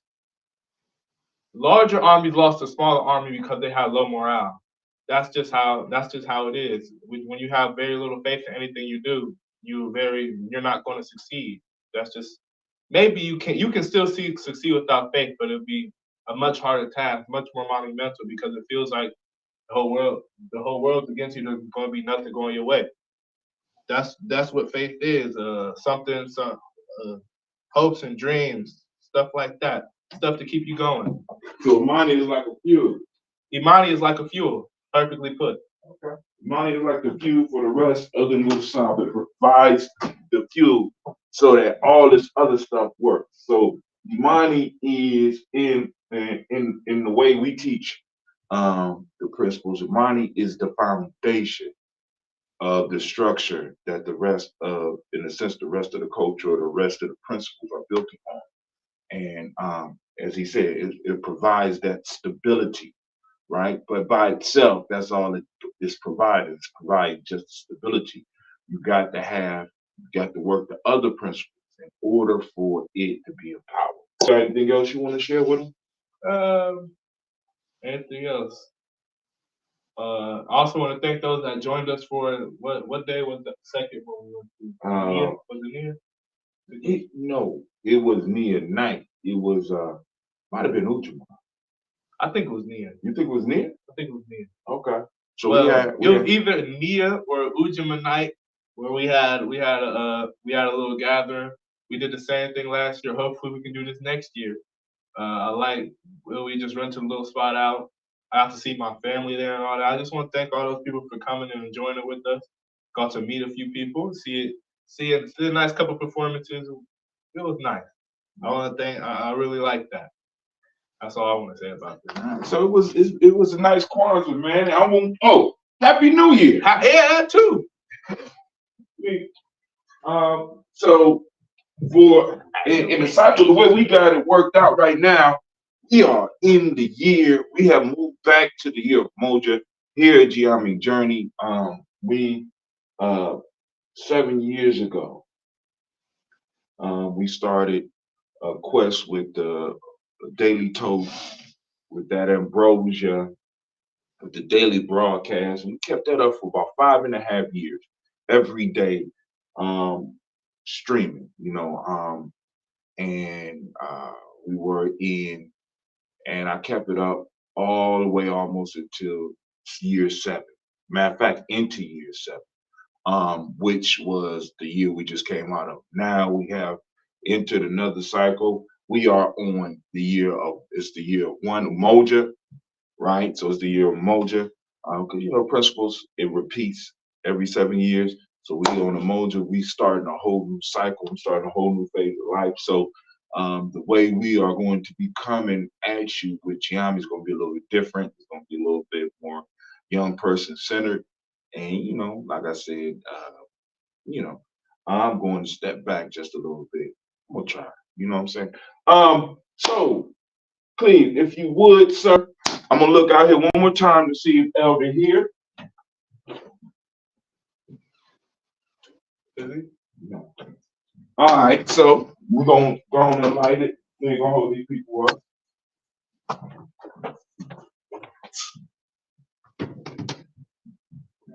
You remember how to do it?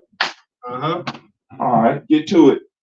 Let me raise this up. Boy, you done got tall, man. Shouts out to whoever's out there. Unfortunately, we can't see you, and it's hard for me to really correspond with you, like with the text and stuff, because somebody broke in the other day and took all of our equipment. Matter of fact, that was what? Nia. That was Nia. They broke in on Nia. Now, I told you, so we did our thing on Ujima. Now, told you. No, but we had to drop the drums off on Nia, so we did it on Nia. No. We dropped the drums off and came back here on Nia morning. No, we did it Nia night. Are you sure? I'm sure. Oh, 100%. No. Because you came back and you dropped I dropped the drums here, right? You dropped them Nia night. We came up to the school right before we went home. We dropped them off. That's what I was saying. Like, they came right after we left. That was Ujima. All right, cool, whatever. It was one of those days. Right. But so go ahead, do the ritual. We light this candle in the name of Imani.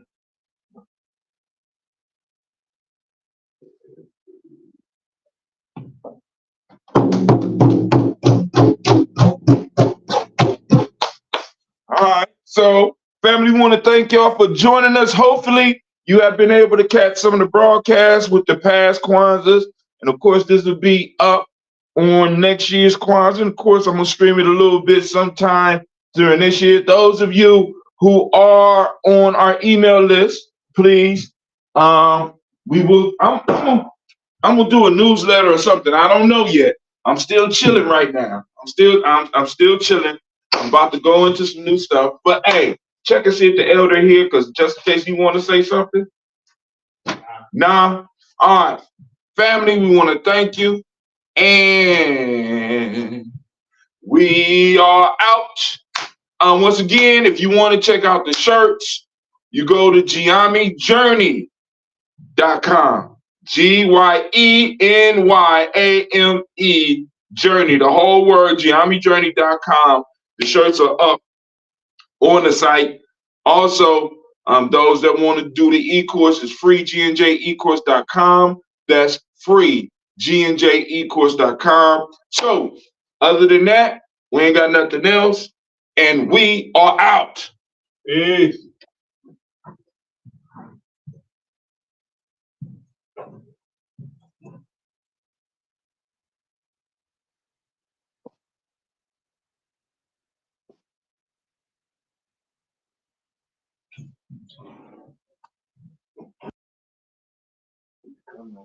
He already on his way.